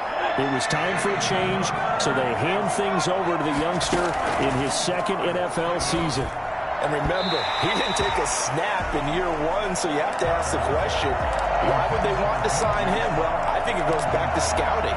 They liked him coming out of college, but didn't get a chance to draft him, so now they signed him off the practice squad of the team that did draft him. So think back to guys like Kurt Warner. He was a practice squatter at one point, later became a Hall of Fame player, just needed an opportunity. His opportunity is here in front of him right now. At their own 20. Locke and the Broncos going to come up 1st and 10 at the 20. And he'll start with a give to Kamara. And he'll push forward for about 4 up to the 23. At the end of all that hitting and hollering, it was a 4-yard run, so the offense is going to go back to huddle and feel pretty good about themselves. Defensively, you have to feel okay because you didn't let it turn into a bigger run, but the goal, shut it down for 2 yards or less. That's when you start to feel good about yourselves. To throw on 2nd and 6. Locke. And the Jags get to him as down he goes. Finding his way home for the sack that time, Taven Bryan. Was it a breakdown of protection? Did the running back not pick him up? What does it really matter? Sometimes it's just a great play made by the defense. Big-time sack. So 3rd and long now for Locke and the Broncos following the sack. Locke working out of the gun. Out of the backfield, that's complete to Kamara. And he'll be out of bounds, but able to get it up past the 45. A 1st down and then some. Give him 29 yards. And just in general, Charles, on a play like that, how tough is it for the defense to account for a running back essentially being a receiver downfield? It's very difficult, especially if the running back has skills like a receiver, and you're aware of that before the game even begins. So throughout your practice sessions, you're going to want to be aware of him. Where is he lining up? What can he do? What kind of damage can he do to us downfield? And who can... Now Locke, he lost the football. It's out. But it looked like, fortunately, the Broncos are able to recover. Much like a running back going through the line, quarterbacks have to be aware of protecting the football as well. He left it exposed that time. Wound up having it knocked free, but fortunately, had an alert teammate who was able to get it. Pass protection has been a problem all night long as they come up facing second and a bundle.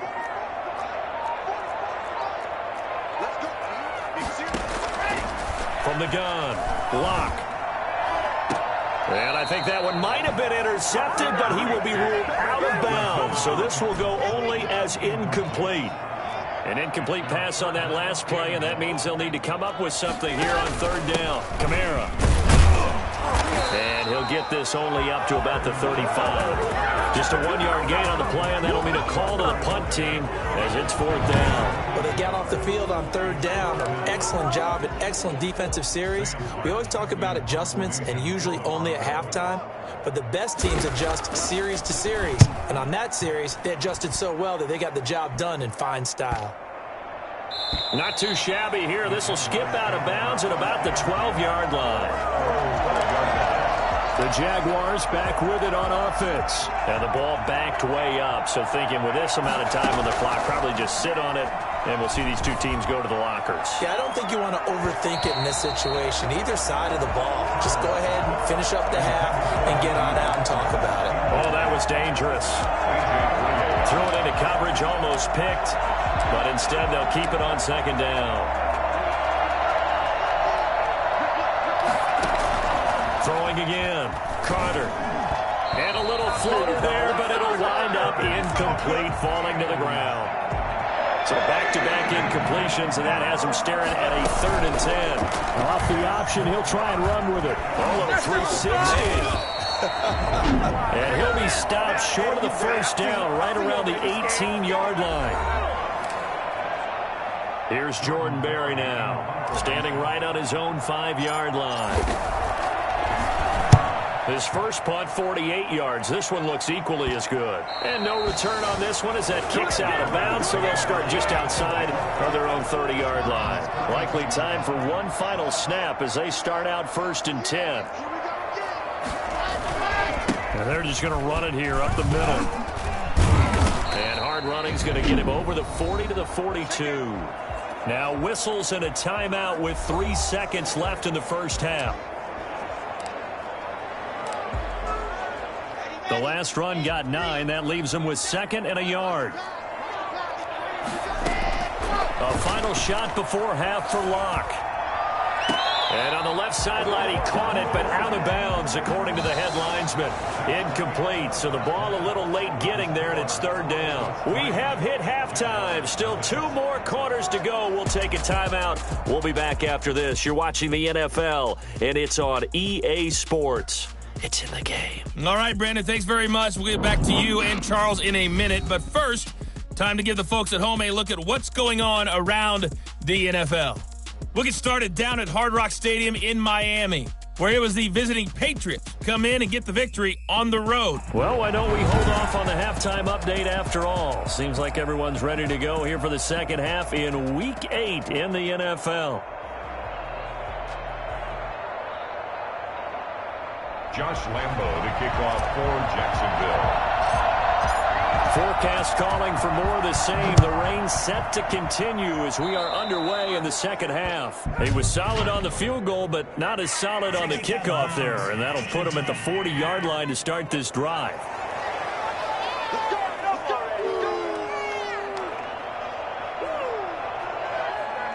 Automatic first down.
And he will be brought down at about the 40.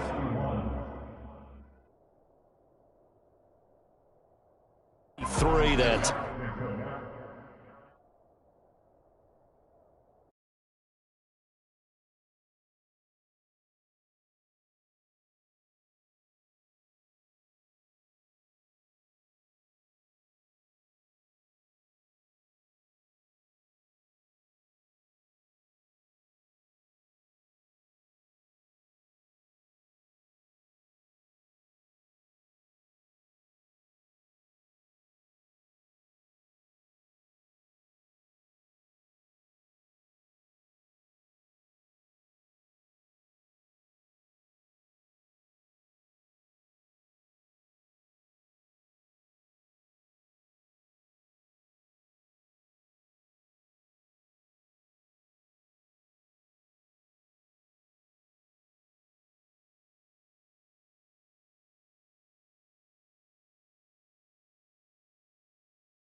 taken down at the 43-yard line.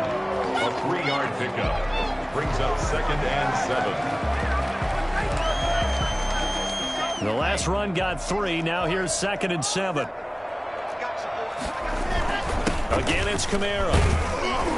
And he'll be taken down just shy of midfield. Good work to pick up 7 yards there. That gets him into a 3rd and 1 situation. It's a gain of 7. Brings up 3rd and 1. The busy night continues for Kamara. And he's got the first down yardage before being taken down at midfield.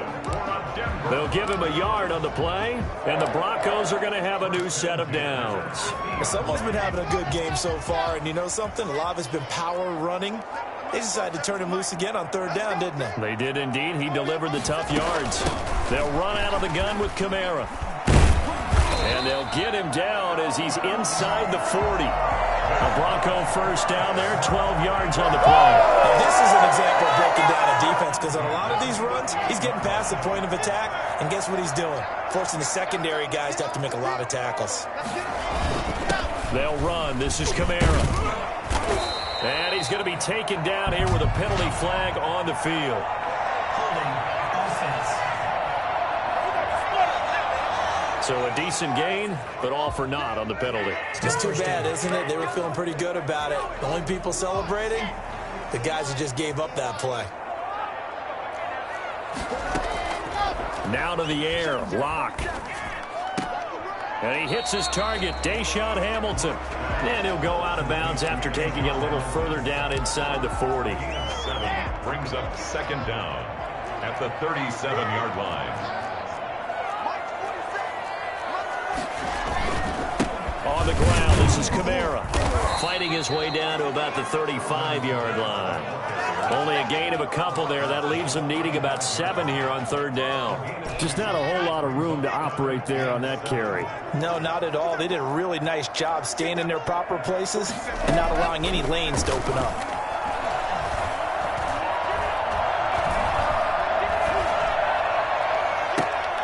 He's got a man. It's Sutton that's complete. And he is into the end zone for a Denver touchdown. Cortland Sutton, his 3rd touchdown now on the year. And the Broncos push further out in front. Circle that drive because that might be one to remember. Well executed to give him a little cushion. Well, let's take it into the boxing ring. You talk about them commanding it, keeping the fight where they wanted to, whether it was in the center of the ring or putting them on the ropes because it was jab, jab, jab. And finally, the haymaker to put that drive away. After the touchdown, here's McManus now to kick it away. This will be fielded inside the 5. And some good special teams coverage as they bring him down just outside of the 15. They're on the 16-yard line. Here comes the Jags offense now. Time for their first possession of half number 2. And their halftime hole now even deeper. And they need a big drive here just to answer the first touchdown of the second half scored against them. They were down at the half. Now, as you mentioned, they're down a little bit bigger, but no time for discouragement. Just got to get back to it, right? Put your shoulder against the boulder and start pushing and try and get back to where you were to start the half. Here's Carter throwing to start the drive. A good pickup there. 8 yards on the first down completion. More muscle up front for this 2nd and 2. They've got 3 tight ends out there. Off play action. Carter. He shakes him off. But now he's swallowed up and taken down. Von Miller able to record his 5th sack of the season. I don't know what you were seeing on that play, but it felt to me like I wasn't watching a football field. I was watching a boxing ring. He was bobbing and weaving and trying to make sure he kept the play alive. Just didn't turn out well for him in the end, did it? Impressive that he stayed in the pocket while avoiding those couple of would-be tackles, but eventually goes down. He did a fine job there of not hitting him before the ball arrived, and I've got to tell you, you can often mistime that play because of the angles of approach. When you're going to get him, sometimes you panic as well and think, I've got to be there right now.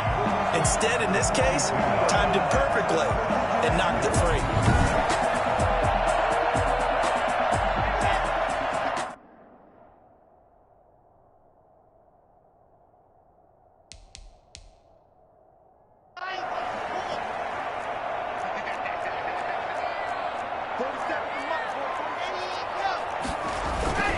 Now Kamara.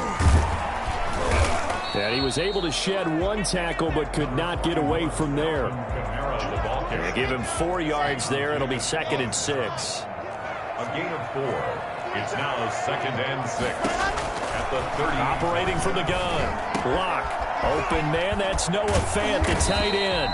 And brought down, but not before they're inside the 25. 15 yards on the play. First down.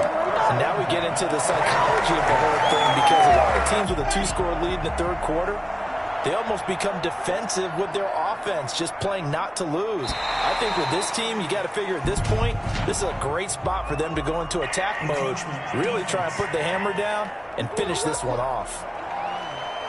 Jumping all the way from the outside, maybe getting a little early start on the corner blitz. And the only time it makes sense to get that penalty is exactly as you described. Otherwise, he should never get that penalty.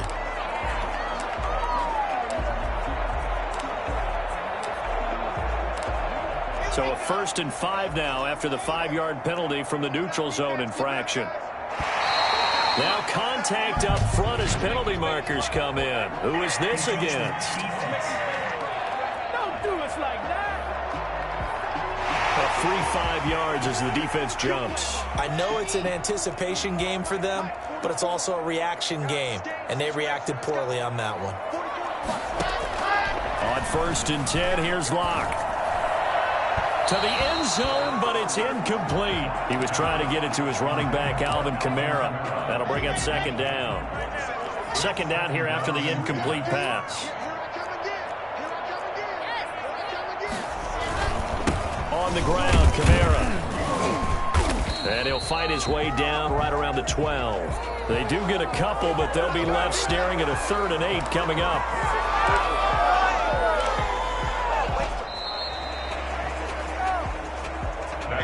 Welcome back now to Denver. The Broncos on 3rd down. They've hit 4 of 7. This is 3rd and 8. It's Bronco football, and they also have the lead here as we get set for the 4th. Looking end zone, but it's incomplete. But that was certainly an aggressive call and an aggressive play. Instead of just going for the 1st down, took the shot in the end zone, went for the touchdown. And on 3rd down, they said, forget about the sticks. We want 6. And McManus able to put it through. And that'll push the lead up to 13-0.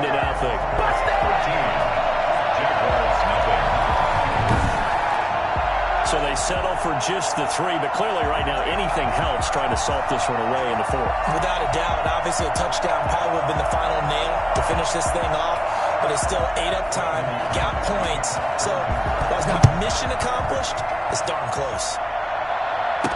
Takes this about 5 yards deep. You know they paid. And no chance to get away as they'll get him down at about the 17-yard line. They're on 17-yard line. The Jaguars again ready to take over on offense. These guys had to punt last time. It has not been a very fruitful game offensively thus far. They haven't even made a trip to the red zone. And I know that everyone's going crazy on that sideline because that drives you berserk to come off the field, not really move the ball well. As you said, not even get to the red zone, let alone, not even put points on the board. They've got to just take a deep breath, relax, try to figure out what is working, and call more of that. D.D. Westbrook is intended receiver, and that'll bring up second down. To throw again, Carter. Caught Eifert over the middle. And down he'll go at the 25. They get 7 out of that, so they're left with a 3rd and 3. Carter from the gun on 3rd down. And that is incomplete. How about this defense? They came up with a couple big plays in this sequence, and none better than the one right there, forcing the incompletion and bringing up 4th down. Open man is Westbrook, complete. Oh, now he bowls him over. And they do finally get him, but he takes it to the 25. The time to pull out the stops is now, and they convert there on 4th down. Exactly 50 yards on that last play as they just go from 125 to the other for 1st and 10. He started out having some troubles back in the first half connecting with his receivers. Really hasn't gotten a whole lot better. Yeah, he's at less than 50%, and you and I both know that just won't do. So I would think about spreading things out, putting it on the receivers, make them win those one-on-one battles on the perimeter and find their way open. 11 yards there, 1st down. Even though this offense doesn't have a single point to its name, they're not totally out of this game yet. A touchdown here, they could be in business. And how about that last play? Now they've got momentum going, so I'm a big advocate. Get back on the line of scrimmage, throw another play at them while you've got them locked on their heels. And this carry terminated at the 8-yard line. Good stick skills showing the power, but just not much room to operate. That will go as a pickup of 7 on the 7th play of the drive. 2nd down from the 8. They can get a 1st down by reaching the 5. That is caught at the 7-yard line. And here he'll get it down to the 7. That catch good for only a yard, and it'll be 3rd down.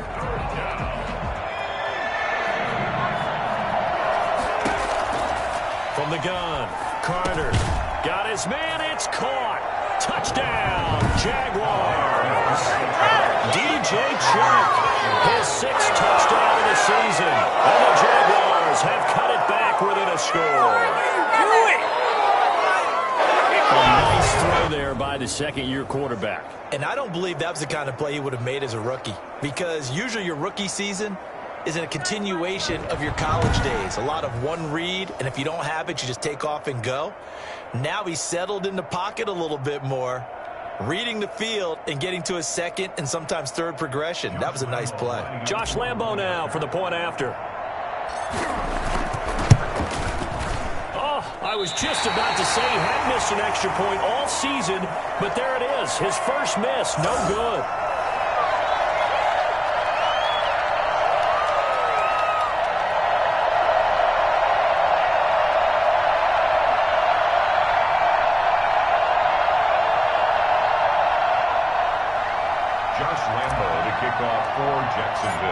So with the missed PAT in his rearview mirror, he goes back out to kick this one off. Certainly not what they wanted there, so the football by rule comes out to the 40. And the kick goes outside the white lines. That's why the flag comes out. Yes, and that was an error by the kicker, and it will give the offense great starting field position. Lock and the Broncos going to come up 1st and 10 at their own 42. Trying to run down some clock with Kamara. And he'll take this one up close to about the 45. 2 yards on the pickup there. It'll be 2nd and 8. And when do they start thinking about burning these timeouts? They've got all 3 still defensively. To me, you have to start right now. Here's the time, and that means you've got to stop them on defense, not give up the yardage, use your timeouts in order to get the ball back and try and score yourself. But now is the time to start using those timeouts. And keep in mind, it'll also stop the clock at the 2-minute warning. That one, a 1st down pickup of 8. Well, that's a carry they have to be satisfied with, and throughout this game, they've been satisfied with what he's given them. Whenever they've needed a big run, a 1st down, he's the guy they've turned to. And it doesn't matter what the defense thinks. They feel like they've got the confidence to keep handing it to him and keep picking up good yardage.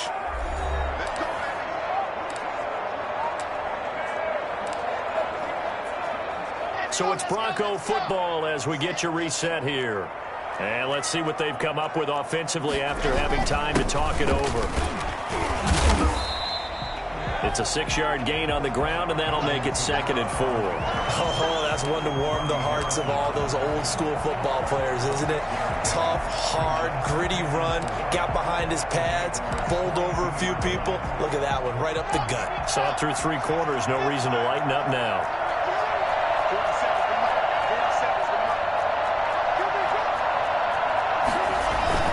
They'll try and run some clock here as they keep it on the ground. There he goes, right side. And all the way home for a Bronco score. Alvin Kamara with touchdown number 7 on the year. And the Broncos will extend their lead. Alvin Kamara, Charles, a guy from your alma mater there in Knoxville. He has developed into a perennial Pro Bowler on the strength of big plays like we just saw there.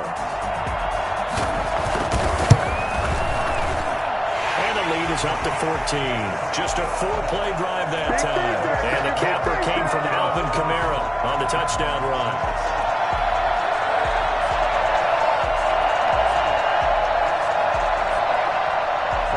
After the touchdown, here's McManus now to kick it away. That'll be taken about a yard deep.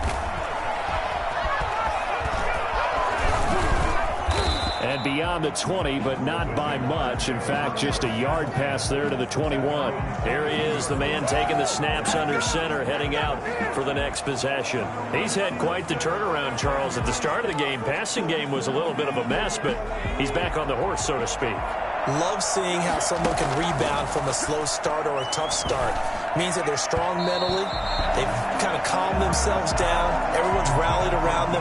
Maybe they even change game planning a little bit in order to make things better for them. And he completes it to Westbrook. And he's able to get out to the 32, brought down there.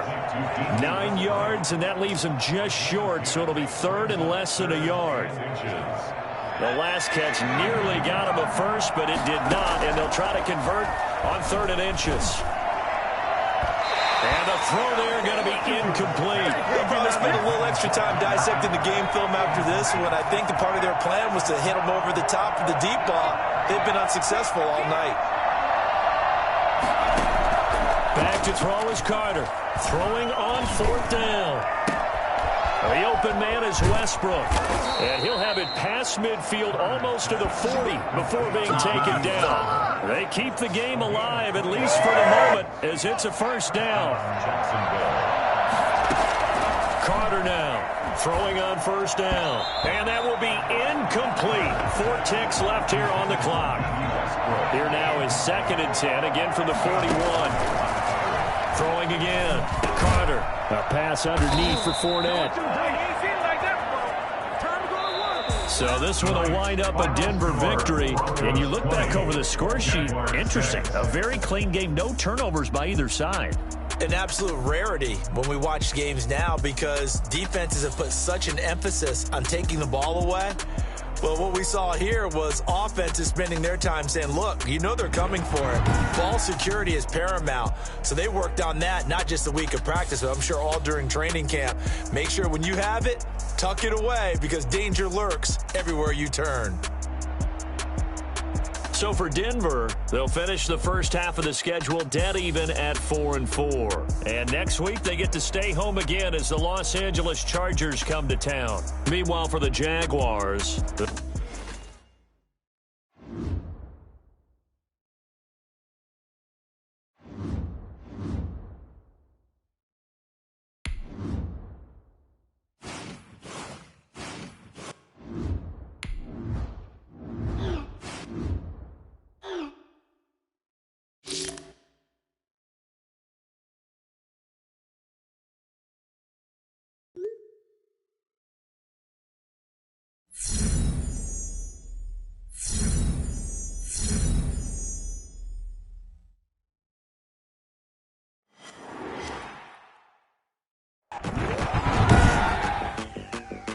today, from Lucas Oil Stadium in Indianapolis,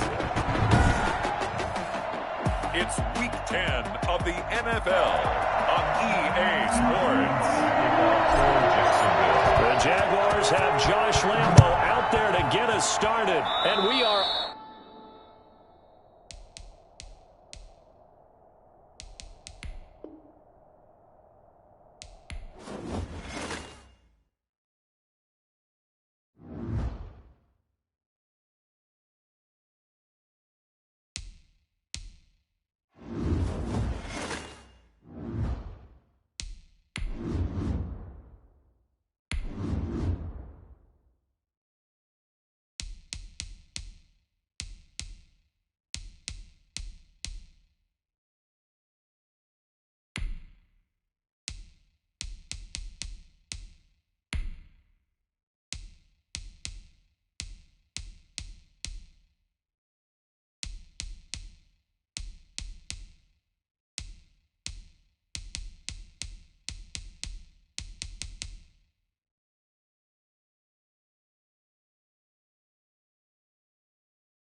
Select the team you want to join. Start your season with recommended settings. If you wish to change roles or adjust options, use the tiles on the left.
Start the regular season by selecting your season goal.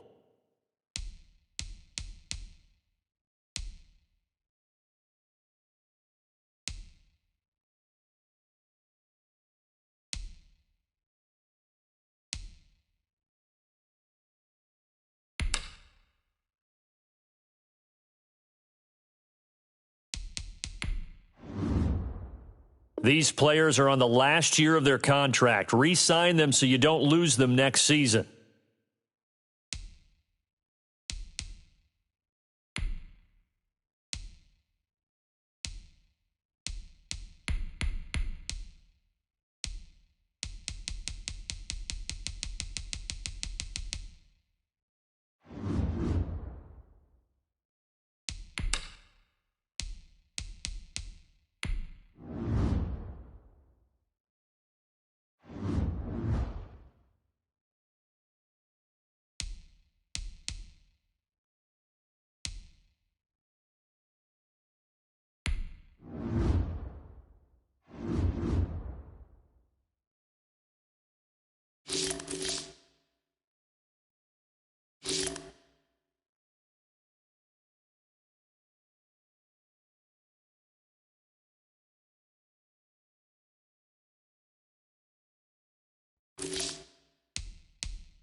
In offensive and defense, each week, once you've made your game plan, choose to start training.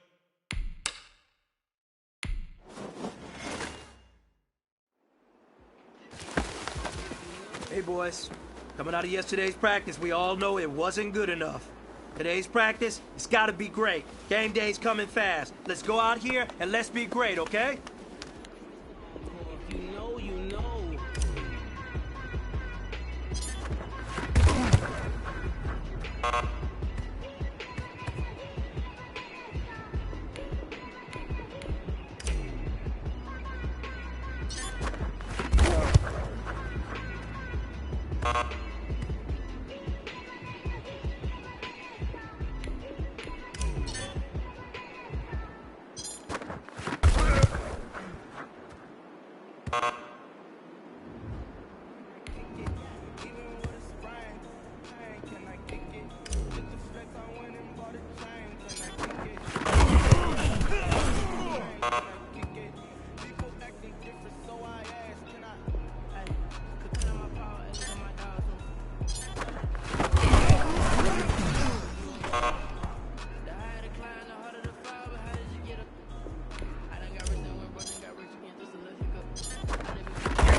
Hey, man, hey, come here real quick. I need to talk to you. Listen to me. You're a leader. People look to you to set the standard. Today's performance, I wouldn't luck up to it. Now, come on, pick it up next time.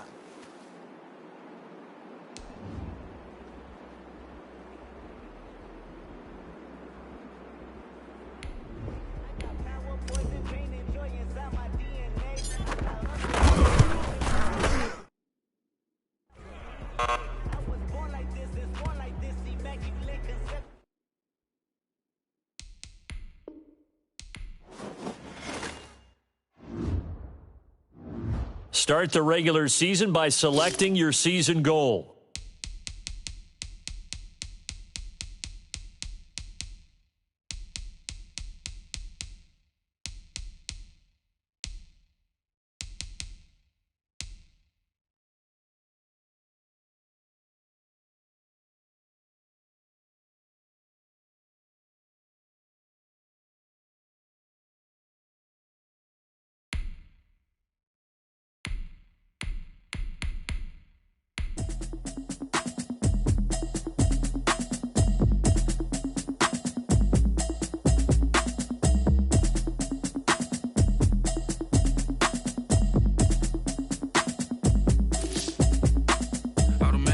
You should know it's automated. I've been getting to it, I ain't noticed y'all was hating.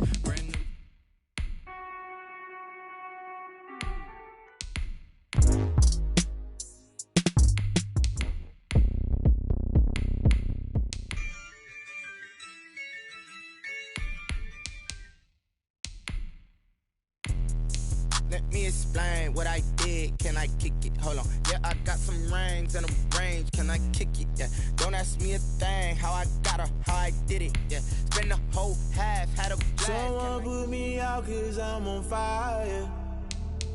I can't give up about what they say. They've been searching for that thing to get them higher. You can't catch my drift, can't catch my... She back at me.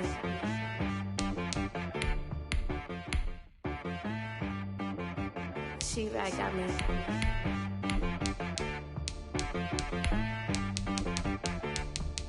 That boy on the beat, so you gotta go berserk. Okay. Sometimes you need a friend, not the ones that just show up and don't put nothing in. Kick it and go. Kick it and kick it and go. With a stiff on, spin move, is on, scope. The sideline, a touchdown, I put on a show. I had to kick off and go. I had to kick off and go. With a stiff on, spin move, is on, scope. The sideline, a touchdown, I put on a show. I had to kick off and go. I had to kick off and go. Running it back, never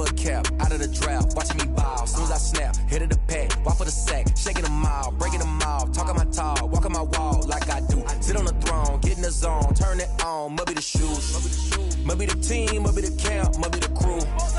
You need a win, who need a win, that's all we do. I've been a king and I've been about mine. Never could doubt mine, they running the route, I leave them outline when I hit them. We just step on, spin, move, in zone, scope. Scope the sideline, a touchdown, I put on a show. I had to kick off and go. I had to kick off and go. We just step on, spin, move, in zone, scope. Scope the sideline, a touchdown, I put on a show. I had to kick off and go. I had to kick off and go. Putting it down for that, time I was down and out. Had to bring grinding back, doing the drills and working the wheel where you're grinding at. You know what it be, playing this here for the keeps. Had to make out with a feast, a family to feed. Third cold where the trophy should be. EA got me in the game now. Read on with the game now. They're here with a lane now. My home second with a rain now. Legendary on the field, kind of drip is a skill. It's the highest cruiser bill, ain't nothing to the hill. We just flip on, spin, move, in zone, scope. Scope the sideline, a touchdown, I put on a show. I had to kick off and go. I had to kick off and go. We just flip on, spin, move, in zone, scope. Scope the sideline, a touchdown, I put on a show. I had to kick off and go. I had to kick off and go.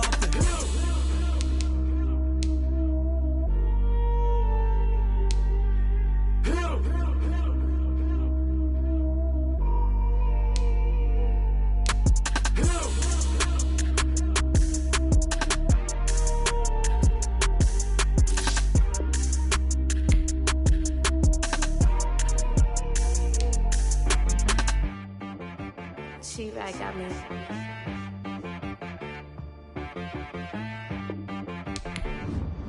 That boy on the beat, so you gotta go berserk.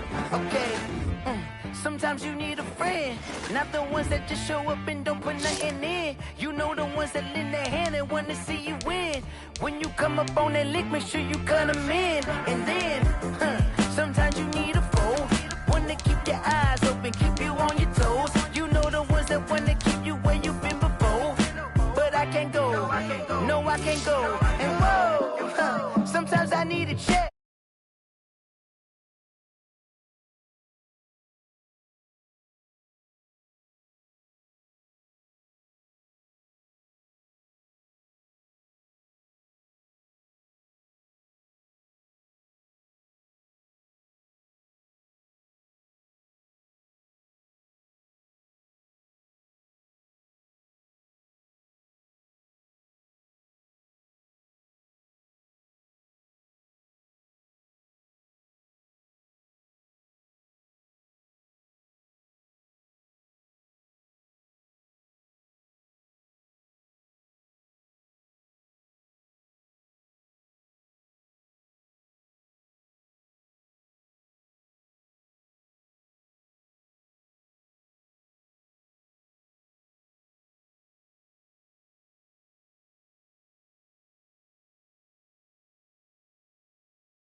running it back, never a cap, out of the draft, watching me ball, soon as I snap, hit of the pack, walk for the sack, shaking them out, breaking them out, talking my talk, walking my wall like I do, sit on the throne, get in the zone, turn it on, must be the shoes, must be the team, must be the camp, must be the crew, you need a win, who need a win, that's all we do. I've been a king and I've been about mine. Never could doubt mine. They running the route. I leave them outline when I hit them. We step on, spin move, in zone, scope. Scope the sideline, a touchdown, I put on a show. I had to kick off and go. I had to kick off and go. We step on, spin move, in zone, scope. Scope the sideline, a touchdown, I put on a show. I had to kick off and go. I had to kick off. Putting it down for that. Time I was down and out. Had to bring grinding back. Doing the drills and working the wheel where you're grinding at. You know what it be. Playing this here for the keeps. Had to make out with a beast. A family to feed. Third cold where the trophy should be. EA got me in the game now. Breathe down with the gang now. They're here with a lane now. My home second with a ring now. Legendary on the field. Kind of drip is a skill. This the highest cruiser bill. Ain't nothing just to heal.